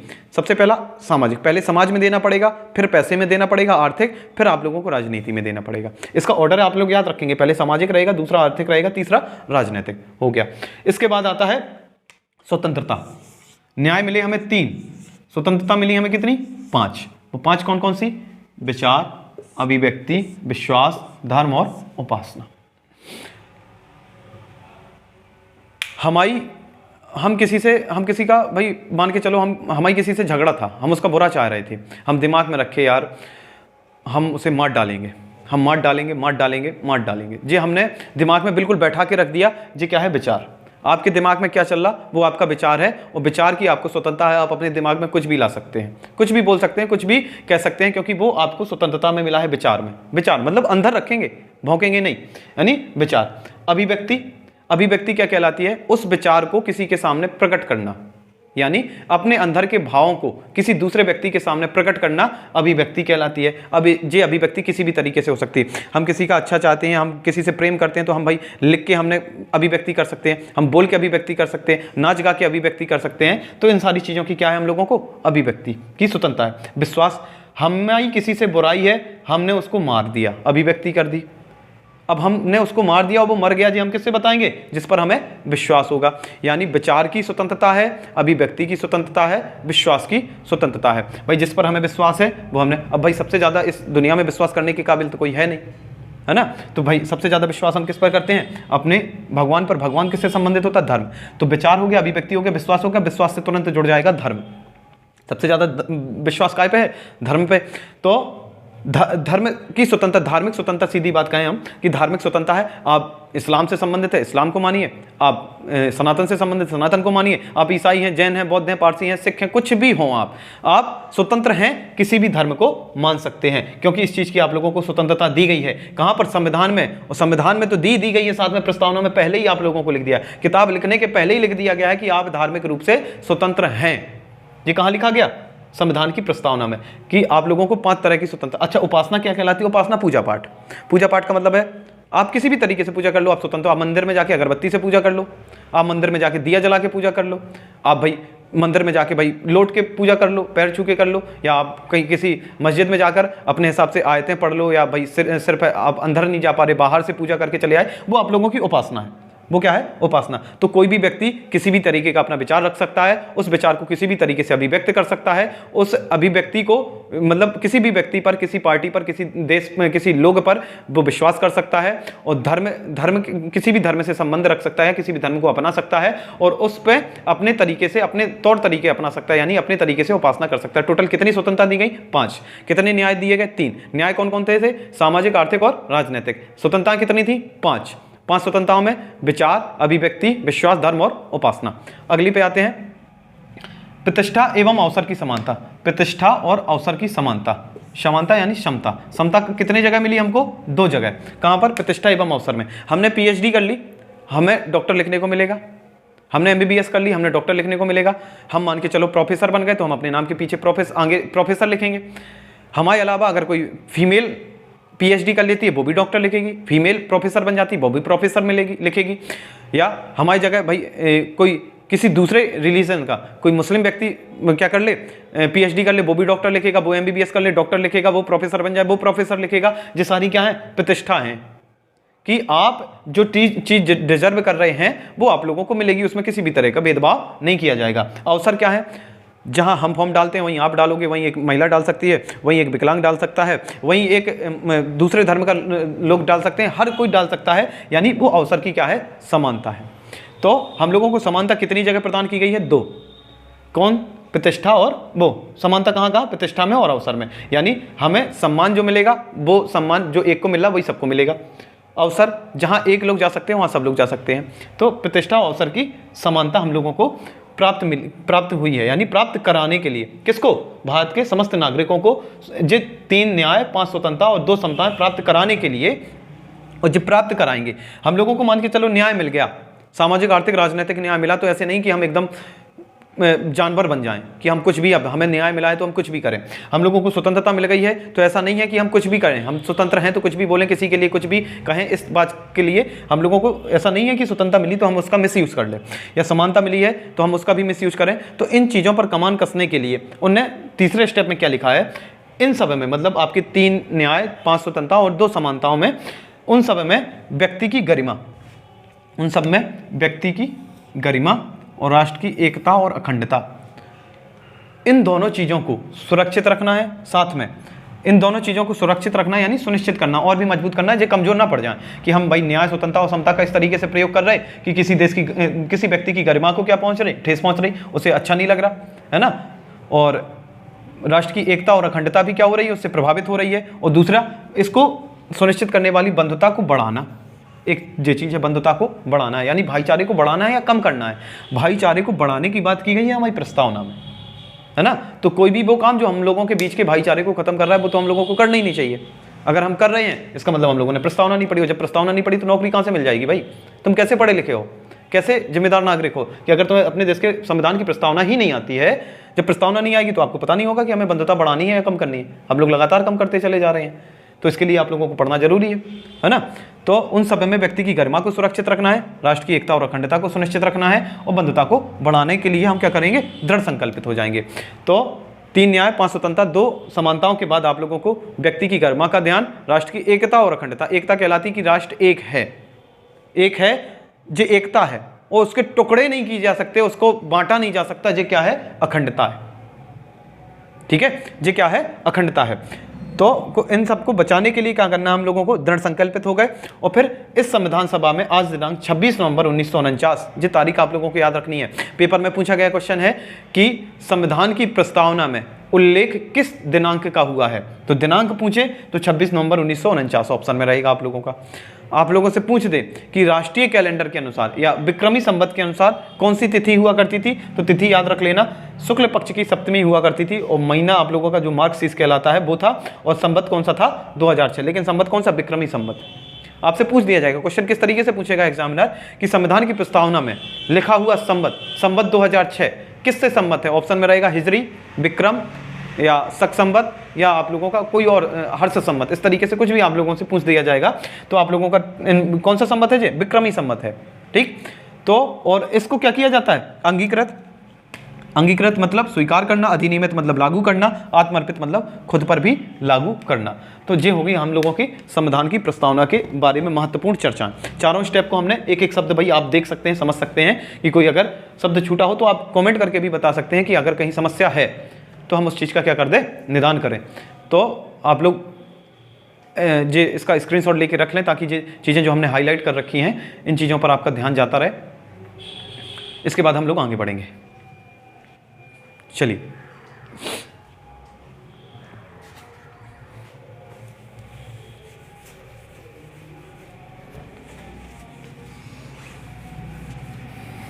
अब हम लोग पढ़ेंगे संविधान की प्रस्तावना के मूल तत्व। अच्छा, हम आपसे कहें घर बनाया जाता है, घर बनाने में मेन चीज़ें क्या होती हैं, मेन चीज़ ज़रूरत क्या होती है, तो सबसे पहले तो आप कह देंगे पैसा, है ना। तो पैसे की ज़रूरत होती है। पैसा तो कई लोगों के पास रखा होता है, फिर भी नहीं घर बन पाता। क्यों? क्योंकि उनके पास ज़मीन नहीं है। अच्छा, कई लोगों के पास ज़मीन होती है, पैसा होता है, फिर नहीं बन पाता है। क्यों? कहीं कोई ना कोई मैटर फंसा पड़ा होता है। तो ऐसे तो हम कहें कि घर बनाने में बहुत सारी चीज़ें मैटर करती हैं, लेकिन घर बनाना है हम लोगों को तो कुछ ना कुछ चीज़ों की बिल्कुल बेसिक नीड होती है, या मुख्य आधारभूत चीज़ें होती हैं जो घर को क्या कर देती हैं, पूर्ण कर देती हैं। ऐसे ही संविधान की प्रस्तावना के वो तत्व या वो चीज़ें जो संविधान की प्रस्तावना की समझो मेन है, कि पूरी चीज़ें आप लोगों को संविधान की प्रस्तावना याद है, नहीं है, आती है, नहीं आती है, लेकिन वो चीज़ तो पता होनी चाहिए, जो मस्ट है। जैसे होता ना कि भाई क्या बोलते उसको, खाना मिले ना मिले लेकिन पानी तो जरूर पीते रहना चाहिए, जिंदा रहने के लिए पानी बहुत ज़रूरी है। तो अब हम लोग चर्चा करेंगे क्या, कि संविधान के प्रस्तावना के मूल तत्व, है ना। प्रस्तावना के अंदर ही सारी हेडिंगें रहेंगी, तो आप लोगों को रखना है आगे अंदर इसके सब हेडिंग बनानी है। प्रस्तावना के मूल तत्व बड़े आसान रहेंगे, आप लोगों ने प्रस्तावना अच्छे से समझी होगी, आप फटाफट आंसर दे जाएंगे। प्रस्तावना के मूल तत्व। और आप लोग भाई जो क्लास आप लोगों को दी जाती है वो कैसी लगी, या उसका समझ में आ रहा है किस तरीके से, या उसमें किसी तरह की सुधार की ज़रूरत है, जी जरूर आप लोग कमेंट करके बता दिया करेंगे। हमें अच्छा लगता है फीडबैक, ऐसा नहीं है कि आप कुछ कहेंगे तो हमें बुरा लगेगा। फीडबैक अच्छा लगता है कि हमें ऐसा लगता है कि जैसे फिर आप हमें सुधार चाहते हो, और वो अच्छा है कि आप हमें भला चाहते, तभी आप हमें सुधार लाना चाह रहे हैं। तो प्रस्तावना के मूल तत्व कितने हैं? 4। आपसे कई बार सीधा सीधा क्वेश्चन पूछ दिया जाएगा, प्रस्तावना के मूल तत्वों की संख्या कितनी है? 4। पहला क्या है, पहले आप लोगों को हेडिंग डाल लेनी है, संविधान की शक्ति का स्रोत। संविधान की शक्ति का स्रोत, source of power of Indian constitution. तो संविधान की शक्ति का स्रोत का मतलब होता है संविधान को शक्ति कहां से मिली। प्रस्तावना में 4 चीजें बताएंगे। प्रस्तावना में मूल तत्व 4 हैं। पहला क्या है, प्रस्तावना संविधान की शक्ति का स्रोत है, लेकिन संविधान प्रस्तावना तो लिखी आप लोगों की 4 स्टेप में। 4 स्टेप में वो कौन सी चीज़ है जो इसको शक्ति दे रही है संविधान की। तो आपसे पूछा जाए यार संविधान की शक्ति, संविधान को शक्ति मिलती कहाँ है? भाई सबसे ताकतवर हम लोगों के देश में अगर कोई किताब है तो वो संविधान है। सबसे ताकतवर। ज्ञान किसी भी किताब में भरा पड़ा हो, लेकिन सबसे ज़्यादा ताकत किसके पास है? संविधान के पास में। तो सबसे ताकतवर किताब संविधान है, और संविधान को भी ताकत किससे मिल रही है? जो तो और बड़ा ताकतवर इंसान हो सकता है। और जो ताकतवर इंसान कौन है? तो हमने आपको जस्ट इसके पहले बताया है कि संविधान की प्रस्तावना में जो कुछ भी सारी चीज़ें लिखी हैं वो किसके द्वारा, किसके कहने पर लिखी गई? जनता के। किसने लिखी हैं? जनता ने। किसके लिए लिखी हैं? जनता ने, जनता के लिए। तो सारी चीज़ों में कौन इन्वॉल्व है? जनता। तो अगर किसी को शक्ति भी प्रदान कर रहा तो कौन? जनता। किसी को ताकत दे रहा तो कौन? जनता। ऐसी संविधान की शक्ति का स्रोत कौन है? भारत की जनता। भारत की जनता। भारत की जनता ही क्या है? संविधान की शक्ति का स्रोत है। संविधान की शक्ति का स्रोत का मतलब होता है संविधान अपनी शक्ति कहाँ से अधिकृत करता है? भारत की जनता से। कोई भी काम संविधान के तहत होना है जी, किसका कहना है? भारत की जनता के।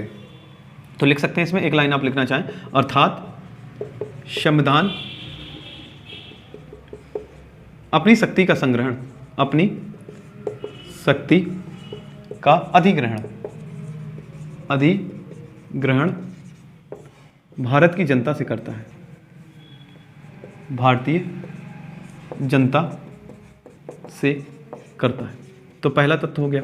बस छोटे छोटे से पॉइंट रहेंगे इसमें, परेशान होने की चीज़ नहीं। संविधान की प्रस्तावना आप लोग इस तरीके से पढ़ेंगे कि कोई भी पेपर हो पूरे भारतवर्ष का उठा के देख लेना, प्रस्तावना से आप लोगों को समस्या नहीं बनेगी। संविधान की शक्ति की स्रोत का पहला हो गया। दूसरा क्या है? भारत की प्रकृति के बारे में पता लगता है। भारत की प्रकृति। भारत की प्रकृति का मतलब होता है नेचर ऑफ इंडिया। भारत होगा कैसा? तो जो भी प्रस्तावना में भाई लिखा है, हमने आपको बताया था पहला स्टेप याद कीजिए। पहले स्टेप में क्या बताया था कि हम देश को बनाना क्या चाहते हैं। तो हम देश को क्या क्या बनाना चाहते थे? संपूर्ण प्रभुत्व संपन्न, यानी अपने निर्णय स्वयं ले सके। संपूर्ण प्रभुत्व लिखा था ना नीचे, संपूर्ण प्रभुत्व संपन्न, समाजवादी, पंथनिरपेक्ष, लोकतंत्रात्मक गणराज्य बनाने के लिए, यानी वही तो देश की प्रकृति है। क्या बनाना चाह रहे हैं आप? संपूर्ण प्रभुत्व संपन्न, या इसी को हम कहते हैं संप्रभु। अगर कहीं लिखा मिल जाए तो जो छोटा सा समझ के उसको भगा मत देना, जो छोटा इसी को समाहित किए हुए है। संपूर्ण प्रभुत्व संपन्न। दूसरा, समाजवादी बनाना है हमें अपने देश को। भारत की प्रकृति बताई जा रही है कि भारत प्रकृति में कैसा? समाजवादी भी है, पंथनिरपेक्ष भी है। भाई जो देश की हमारी की क्या है? क्वालिटी है, तभी हमारा देश महान है, वो अच्छा है, वो बाकी पूरे दुनिया के देशों से सर्वश्रेष्ठ है ना। समाजवादी, पंथनिरपेक्ष, लोकतंत्र है भारत में, यानी लोकतांत्रिक। तांत्रिक से मतलब तंत्र मंत्र जादू टोना से ना लगा लेना कि लोगों को जादू टोना। तंत्र का मतलब होता है सिस्टम। लोकतांत्रिक गणराज्य, लोकतांत्रिक एवं गणतंत्र व्यवस्था, ऐसे लिख लो, एवं गणतंत्र व्यवस्था। ये आप लोगों का दूसरा पॉइंट हो गया है। जो संविधान की प्रस्तावना हमें क्या बताती है? भारत की प्रकृति के बारे में जानकारी देती है, संविधान की शक्ति के बारे में जानकारी देती है। इसके बाद आप लोगों को तीसरा पॉइंट आप लोगों को लिखना है, संविधान के उद्देश्य बताती है। संविधान के उद्देश्य। अच्छा, संविधान के उद्देश्य कौन बता रहा? प्रस्तावना। तो प्रस्तावना में ऐसे कौन कौन से शब्द थे जो हमें उद्देश्य बता सकते थे? यानी संविधान की प्रस्तावना में वो कौन कौन सी चीज़ें थीं जो हमें बता रही थी कि हम किस लिए संविधान बना रहे हैं। तो याद कीजिए अब दूसरा स्टेप, उसमें क्या लिखा था? भारत के सभी लोगों को, यानी भारत के समस्त नागरिकों को 3 तरह के न्याय, 5 तरह की स्वतंत्रता और 2 तरह की समानता दिलानी है प्राप्त कराने के लिए। तो प्राप्त कराना ही तो क्या था? हमारा उद्देश्य था। तो सेकंड पॉइंट की चीज़ें इसमें लिख देनी है। संविधान के उद्देश्य। उद्देश्य क्या था? न्याय। और न्याय कितने तरीके के? 3 तरह के। कौन कौन सा? इस तरीके से लिख रहे हैं हम पहले, न्याय, स्वतंत्रता, समता। समता या समानता कुछ भी लिख सकते हैं आप लोग, हम समता लिखेंगे, समता। और बंधुता भी हमारा उद्देश्य था। बंधुता को बढ़ाना भी क्या था? उद्देश्य था। और आप कहेंगे राष्ट्र की एकता और गरिमा, जी हम लोगों को सावधानी रखनी थी कि राष्ट्र की एकता और अखंडता ना नष्ट ना हो या उसको प्रभावित ना करें। तो न्याय हम लोगों को कितने मिले? 3। स्वतंत्रता कितनी? 5। क्षमता कहाँ कहाँ? 2। ये 2 जगह। इस तरीके से बंधुता तो बंधुता ही रहेगी आप लोगों की। न्याय, स्वतंत्रता, समता, ये संविधान के उद्देश्य हुआ करते थे। इसके बाद अगला रहेगा भाई, 4 थे, 1 2 3 हो गए। चौथा रहेगा आप लोगों का संविधान की तिथि। तिथि का मतलब तारीख, है ना। तो संविधान में दोनों तरीके से हमने आपको बता दिया कि अगर आप लोगों से पूछा जाए कि तारीख कौन सी है, तो 26 नवंबर 1949। अगर तिथि पूछ दे तो आप लोगों की मार्क्सिस शुक्ल सप्तमी, शुक्ल सप्तमी संवत 2006 विक्रमी। ये आप लोगों की संविधान की प्रस्तावना के मूल तत्व है। अच्छा, मूल तत्व का मतलब क्या है, उसमें मूल चीजें क्या हैं, तो आप बता दो क्या इसके अलावा संविधान की प्रस्तावना में और कुछ था? कुछ नहीं था। यही था 3 न्याय, 5 स्वतंत्रता, 2 समानता, बंधुता की भावना, ऊपर के में जे लिखे थे और नीचे अपनाने का लिखा था, तारीख लिखी थी। यही इतनी चीजें तो इंपॉर्टेंट थी भाई, है ना। तो आपसे अगर आज की बात पूछे कि संविधान की शक्ति का स्रोत क्या है, भारत की जनता, भारत की प्रकृति कैसी है, इसमें से जो ऑप्शन मिलेगा वो आएगा। संविधान में कितने तरह के न्याय प्रदान किए गए हैं? 3। कितनी स्वतंत्रता हैं? 5 संविधान की प्रस्तावना में। और समानता कितने हैं? 2 जगह। संविधान की तिथि क्या मिलती है हम लोगों को? 26 जनवरी नहीं मिलती है, 26 नवंबर मिलती है, क्योंकि इस दिन संविधान बनकर तैयार हो गया था, इसलिए इस दिन संविधान दिवस के रूप में मनाया जाता है। जल्दी से आप लोग इसके स्क्रीनशॉट लीजिए।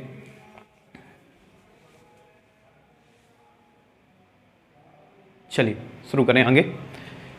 आज की क्लास थोड़ा सा लंबा है, वो इसलिए ताकि आप लोग ये चीज़ें एक ही बार में पढ़ लें तो बहुत अच्छा रहता है, क्योंकि अलग अलग जब टुकड़ों में हम लोग पढ़ते हैं ना, टुकड़ों में समस्या को सुलझाया जाता है। काम को भाई समस्या को सुलझाना और पढ़ना कोई समस्या नहीं है ना। पढ़ते पढ़ते कोई भी व्यक्ति आज तक मरा नहीं है, ना ही उसका दिमाग खराब हुआ है। पढ़ने के बाद खराब हो जाए वो अलग बात है, लेकिन पढ़ते पढ़ते किसी का दिमाग खराब नहीं हुआ है। भाई जो पागल हो चुके हैं, आप कई एग्जाम्पल देखते होंगे ऐसे कि आपके मोहल्ले पड़ोस में या जान पहचान में कोई निपटना मतलब पागल हो चुका है पढ़ते पढ़ते, तो वो पढ़ते पढ़ते पागल नहीं हुआ, पढ़ने के बाद पागल हुआ है ना। अगर वो पढ़ता रहता तो पागल नहीं होता। इसलिए आपको भाई ना तो आप पढ़ने से पागल होंगे ना ही मरेंगे, और जब मरेंगे नहीं तो फिर डर किस चीज़ का, है ना। बाकी सारी चीज़ें तो फालतू की हैं। तो आगे हम बढ़ें। अब लिखेंगे हम लोग प्रस्तावना के अंदर ही अगली हेडिंग डालेंगे, महत्वपूर्ण कथन। महत्वपूर्ण कथन। वही 1-1.5 घंटे की क्लास में परेशान अगर हो जाओगे तो 2-2 घंटे फ़ोन से चिपके रहते हो, उसके क्या मिलता है। यहाँ तो तुम्हें थोड़ा सा पढ़ने के लिए ही चीज़ें मिलेंगी, नौकरी मिल जाएगी, और नौकरी मिलेगी तो क्या होगा, जो आप लोगों को अक्षय कुमार बता चुका है ना। महत्वपूर्ण कथन किसके संबंध में? जो प्रस्तावना के संबंध में। प्रस्तावना के संबंध में महत्वपूर्ण कथनों की चर्चा की जाएगी कि किसने क्या क्या कहा। इसको पढ़ना बहुत जरूरी है, क्योंकि कभी कभी पेपरों में पूछ दिया जाता कि प्रस्तावना के संबंध में यह बात किसने कही। ठीक है, अब हम लोगों को नहीं पता होता, क्योंकि कई जगह क्या होता है, कई थोड़ा सा पढ़ने में या पढ़ाने में ऐसी समस्या हो जाती है कि हम लोग प्रस्तावना डालते हैं, प्रस्तावना में पढ़ा देते हैं हम भारत के लोग से स्टार्ट होती है संपूर्ण प्रभुत्व, ऐसे लिखा दिया, या उसके बाद बता देते हैं कि इसमें संशोधन हुआ तो ऐसे संशोधन हुआ। मतलब चीज़ें पढ़ाते हुए निकल जाते हैं, है ना। और पढ़ाते हुए निकलने का मतलब ऐसे ही होता है जैसे आप सड़क पे से गुजरती हुई गाड़ी से किसी चीज़ को निहार रहे होते हैं, है ना। मान के चलो सड़क किनारे कोई झील है, आप गाड़ी पे बैठे बैठे चले गए तो आपने सिर्फ झील को देखा है ना, झील का मज़ा नहीं लिया है। अगर आप गाड़ी रोक के वहीं उतर के थोड़ा सा झील के आसपास टहल के चले आए तो और भी मज़ा आ जाता है ना। तो आप लोगों को पढ़ाई भी सेम वैसे ही करनी है, कि ऐसा नहीं है कि देखते निकल जाएं। वो देख के निकलने का काम कब होगा, जब आप वो झील एक बार घूम लिए होंगे तो दोबारा निकल जाएंगे, कोई समस्या नहीं है। लेकिन आप कहो कि हम पहली बार में ऐसे झील को देखते हुए निकल जाएं तो झील का मजा मिल जाएगा, बिल्कुल नहीं मिलेगा। अगर आप वास्तव में पढ़ रहे हैं, है ना, या पढ़ने के चाहते हैं, अच्छा पढ़ना चाहते हैं, सफल होना चाहते हैं, तो उसके लिए आप लोगों को प्रॉपर तरीके से पढ़ना बहुत जरूरी है। देखते हुए निकलने से अब तो काम नहीं होने वाला। कई जगह हम देखते हैं कि थोड़ा बहुत पढ़ा दो या पेपर आया तब पढ़ लिया, उससे काम कभी नहीं होगा। आप मान के चलो एसएससी का कोई पेपर आया, आपने उठाई किताबें, 2-3 महीने दौड़ रहे, भाग रहे, पढ़ना है, पास करना है, किस्मत अच्छी हुई हो जाते हैं, किस्मत नहीं है भाई, किस्मत का अब खेल बहुत कम है। पहले मेहनत करनी पड़ती है, बाद में किस्मत काम आती है ना।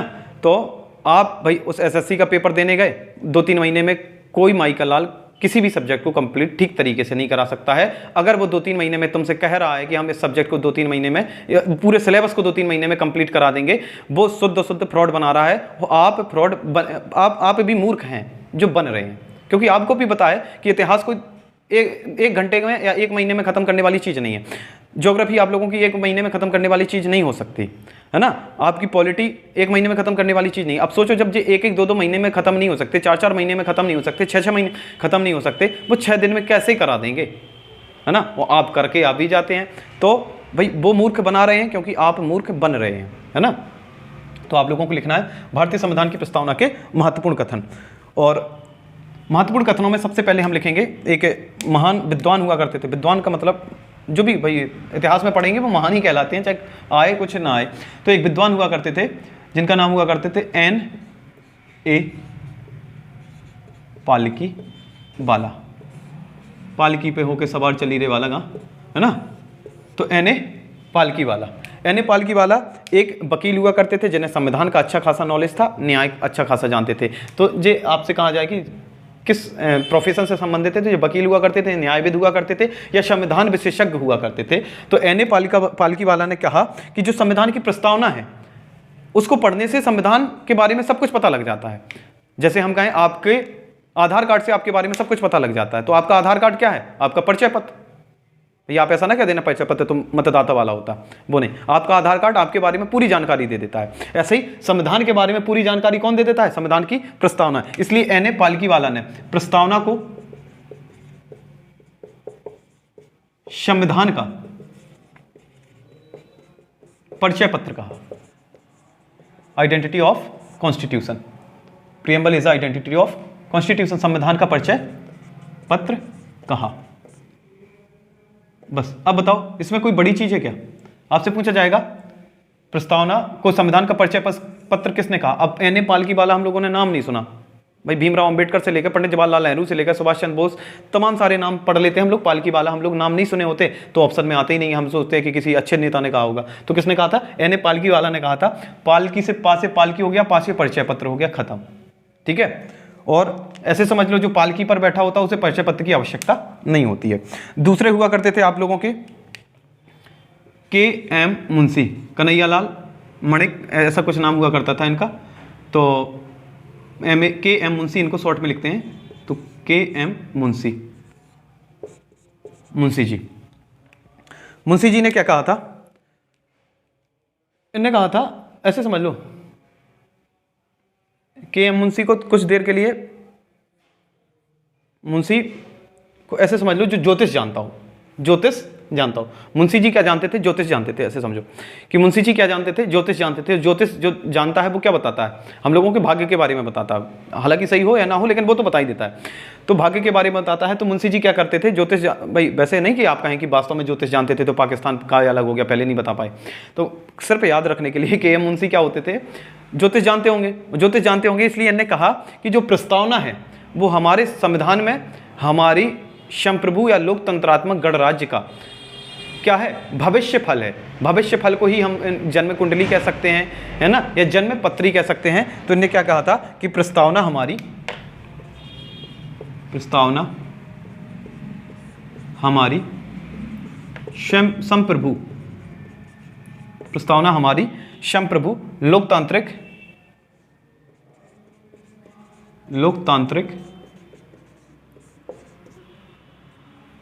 गणराज्य की जन्मपत्री, कुंडली या भविष्य फल है। कुछ भी लिखा मिल जाए आप लोग, भविष्य गलत हो रहा, भविष्य फल है। प्रस्तावना हमारी संप्रभु लोकतांत्रिक गणराज्य की जनपत्री कुंडली भविष्य फल है। आप लोग घबराना नहीं कि मुंशी जी ने ये कह दिया, जी वैसे आप लोग को याद करने के लिए समस्या भी नहीं होगी, लेकिन आप लोगों को बस इतना याद रखना कि जैसे पालकी वाला में परिचय पत्र है, पालकी वाले को परिचय पत्र की जरूरत है, ऐसे ही मुंशी जी ने ज्योतिष जानते थे इसलिए उन्होंने जन्म पत्र, इसकी बात की, बस खत्म। इसके बाद अगले आपके आते थे अल्लादी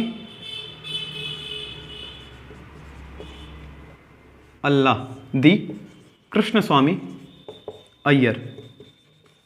ये धमाल फिल्म का अय्यर है जिसका नाम खत्म नहीं होगा, है ना। वास्तव में अल्लादी कृष्ण स्वामी अय्यर क्या हुआ करते थे? जब संविधान सभा की कुछ समितियां बनाई गई तो उसमें एक समिति का नाम हुआ करता था क्रेडेंशियल समिति। क्रेडेंशियल समिति के अध्यक्ष को बनाया गया था अल्लादी कृष्ण स्वामी अय्यर को। तो कृष्ण स्वामी अय्यर ने हम लोगों की प्रस्तावना के बारे में ने क्या कहा था कि संविधान की प्रस्तावना, संविधान की प्रस्तावना हमारे दीर्घकालिक कालिक संविधान की प्रस्तावना हमारे दीर्घकालिक सपनों का विचार है। दीर्घकालिक सपनों का विचार है। संविधान की प्रस्तावना हमारे दीर्घकालिक सपनों का विचार है। तो अल्लादी कृष्ण स्वामी अय्यर। तो भाई चाहे अल्लाह हो चाहे कृष्ण हो, व्यक्ति भाई चाहे अल्लाह हो चाहे कृष्ण हो चाहे स्वामी हो, ये तीनों ही लोग भाई कहाँ दिखेंगे आप लोगों को? सपनों में ही दिखेंगे, क्योंकि कलयुग है, कोई नहीं आएगा यहाँ पर, है ना। तो तीनों को याद करने के लिए हमने बता दिया। पालकी में परिचय है, मुंशी जी ज्योतिष बताएंगे यानी भविष्य फल बताएंगे, और अल्लाह कृष्ण और स्वामी आप लोगों से मिलने कहाँ की तरफ आएंगे? सपनों में ही आएंगे। तो संविधान की प्रस्तावना हमारे दीर्घकालिक सपनों का विचार है जी। आप लोगों का हो गया। एक हुआ करते थे जिनका नाम हुआ करता था अर्नेस्ट बारकर, जे ब्रिटेन की हुआ करते थे, अर्नेस्ट बारकर। अच्छा, अर्नेस्ट बारकर से आप लोग इतना तो समझ गए होंगे कि भाई नाम सुन के इतना तो पता लग जाता है कि विदेशी है, और विदेशी है तो इंडिया के संबंध में कुछ भी बोले अंग्रेजी बोलेगा, तो अंग्रेजी से इसका काम बन जाएगा। अर्नेस्ट बारकर ने सबसे पहले तो हम कहें इसने संविधान निर्माताओं को बुद्धिजीवी कहा, मतलब तारीफ करी पहले तो, बुद्धिजीवी कहा कि कहा बड़ा जीनियस लोग ने संविधान लिखा है जी, बुद्धिजीवी कहा। तो भारत के लोग जीनियस हैं बेशक, है ना। संविधान निर्माताओं को बुद्धिजीवी का, आपसे पूछा जाएगा पेपर में कि संविधान निर्माताओं को बुद्धिजीवी किसके द्वारा कहा गया है? अर्नेस्ट बारकर के द्वारा कहा गया है। दूसरी चीज क्या लिखी इनने कहा कि भारतीय संविधान की प्रस्तावना जो है भारतीय संविधान का की नोट है।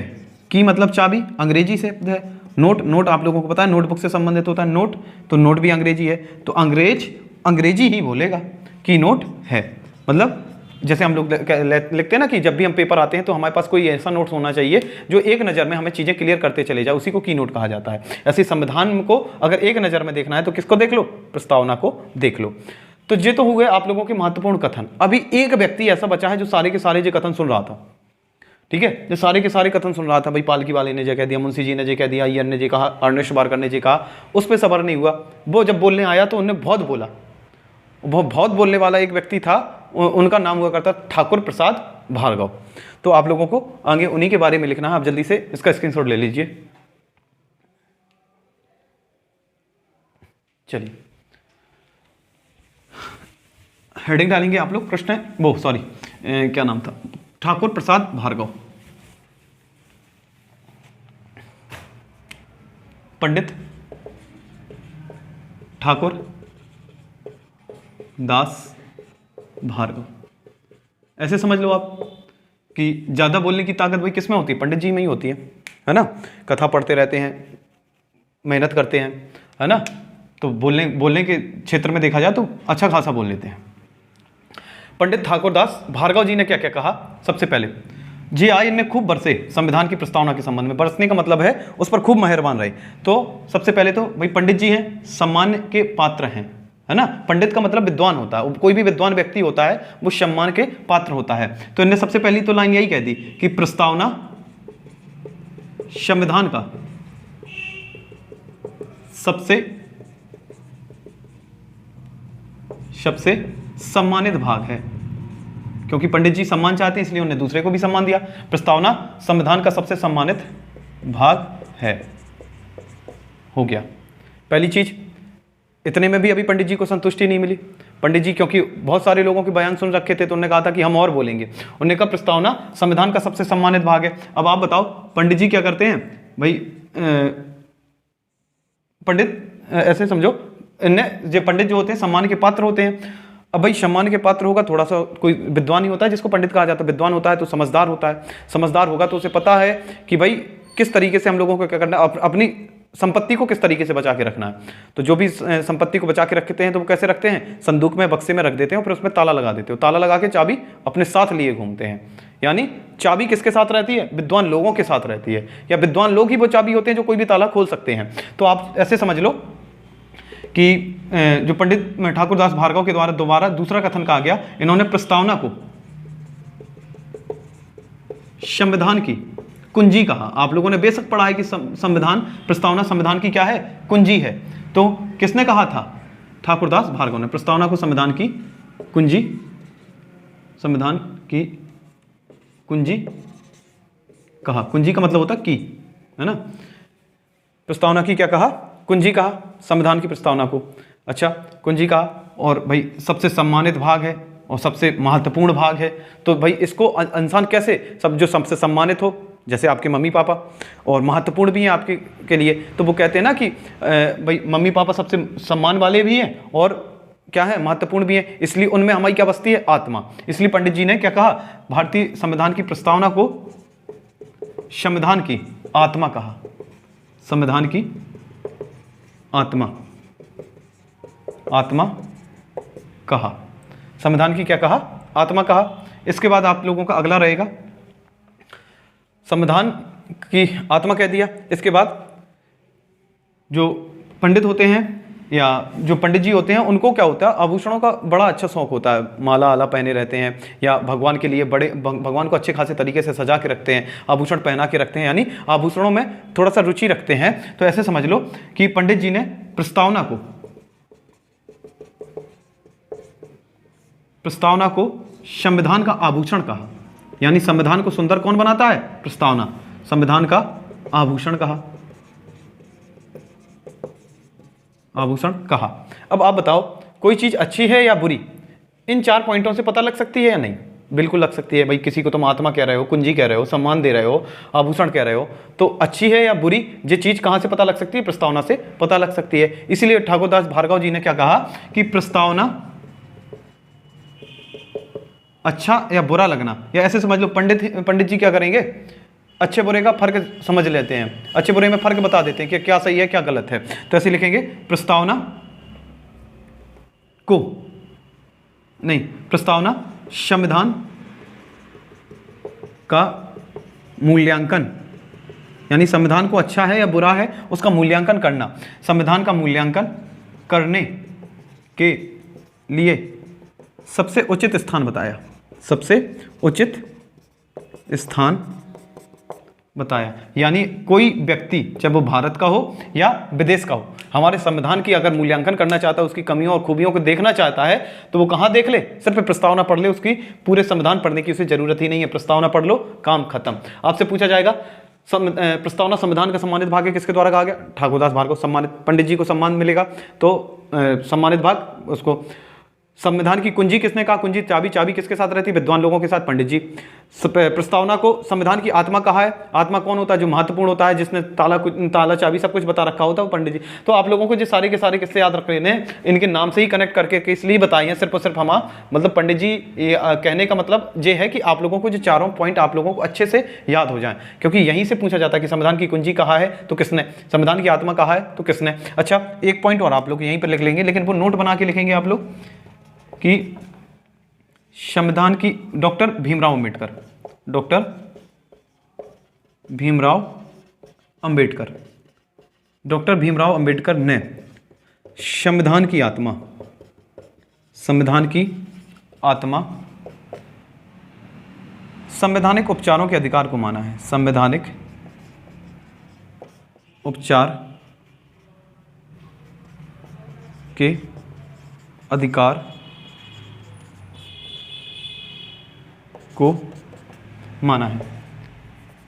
इसका क्या मतलब है, क्योंकि कई बार पेपर में पूछ दिया जाता है कि संविधान की आत्मा कहलाता है, ऑप्शन में होगा प्रस्तावना और आप लोगों को संवैधानिक उपचारों के अधिकार दोनों होंगे, तो किसको लगाएंगे। तो जब आपसे पर्टिकुलर नाम लगा के पूछे कि डॉक्टर भीमराव अंबेडकर ने भारतीय संविधान की आत्मा किसे कहा है, तो संवैधानिक उपचारों के अधिकार को। जब सिर्फ पूछ दे कि संविधान की आत्मा क्या है, तो प्रस्तावना, और किसके द्वारा, ठाकुरदास भार्गव के द्वारा। जल्दी से स्क्रीनशॉट ले लीजिए आप लोग। चलिए, तो आज की क्लास में हम लोग इतना ही रखेंगे, काफ़ी लंबी क्लास हो चुकी है, और पूरी क्लास अगर जो भी देखेगा तो बेशक हम कह सकते हैं, बिल्कुल कॉन्फिडेंस है इतना कि यहाँ से आपके बाद, आज के बाद से आप लोगों के पास प्रस्तावना में कोई समस्या नहीं रह जाएगी, प्रस्तावना बड़े आसानी से आप लोगों को वो हो जाएगी। या कोई भी व्यक्ति अगर प्रस्तावना पढ़ना चाहता है तो इस वीडियो से बेहतर वीडियो उसे मिलना थोड़ा सा मुश्किल रहेगा, और हो भी सकते हैं, मुझे नहीं पता, लेकिन अपनी तरफ से मैंने पूरी कोशिश की है इस प्रस्तावना को आप लोगों के लिए आसान बनाने के लिए, और एक ही वीडियो में आप लोगों की सारी चीज़ों कवर करने के उद्देश्य से मैंने इस वीडियो में पूरी तरीके से अपनी मेहनत लगा दी है। और इस मेहनत के एवज में हम सिर्फ आपसे इतना ही चाहते हैं कि आप हमारे चैनल को ज़्यादा से ज़्यादा वही शेयर करते रहें, क्योंकि अभी भी हमने देखा है कि 100, 110, 115 के लगभग सब्सक्राइबर हो रहे हैं। तो सिर्फ अभी हम लोगों की क्लासें 110 या 115 लोगों तक ही पहुंच रही होंगी, है ना। और कोशिश कीजिए कि ये क्लासें ज़्यादा से ज़्यादा लोगों तक पहुंच सकें, ताकि वो और भी ज़्यादा उन लोगों को फ़ायदा हो सके, आपके घर परिवार पड़ोस में जो भी पढ़ रहा होगा, क्योंकि इसमें फ़ीस तो लगती नहीं है, फ्री है। तो जो भाई गाँव से शहर नहीं आ पा रहे होंगे पढ़ने, या किसी टीचर से नहीं पढ़ पा रहे, तो इस तरीके से पढ़ सकते हैं। और लोकल के लोगों के लिए तो और भी अच्छा रहता है कि उनको जो पढ़ाने वाला है वो उनके लोकल का रहे, लोकल का इन द सेंस मतलब वही लैंग्वेज यूज़ करे जो से चाहिए। क्योंकि कभी कभी क्या होता है, बड़ी बड़ी कोचिंग में इस तरीके से भाषा यूज़ की जाती है या बोला जाता है कि हम लोगों को लगने लगता है कि हम लोग यहाँ कंफर्ट फील नहीं कर रहे, तो हम लोग वहाँ फिर पढ़ नहीं पाते हैं। हालांकि चीज़ें अच्छी दी रही होती हैं, लेकिन पढ़ने में थोड़ा सा हम लोग असहज फील करते हैं। तो यहाँ पर आप लोगों को असहज फील करने की कोई गुंजाइश नहीं रहेगी। धीरे धीरे हम लोग आगे बढ़ते रहेंगे और कोशिश करेंगे कि सब कुछ अच्छा रहे। और आप लोग चैनल को प्यार जरूर देते रहिएगा, यानी कि उसको सब्सक्राइब कर लें, शेयर किया करें, वीडियो लाइक कर दिया करें। कोई कमी छूट रही होती है या कोई नया समस्या होती है, कोई नया आप लोग कंटेंट चाहते हो तो उसके बारे में भी कमेंट कर दिया करें। धन्यवाद। जय श्री राम।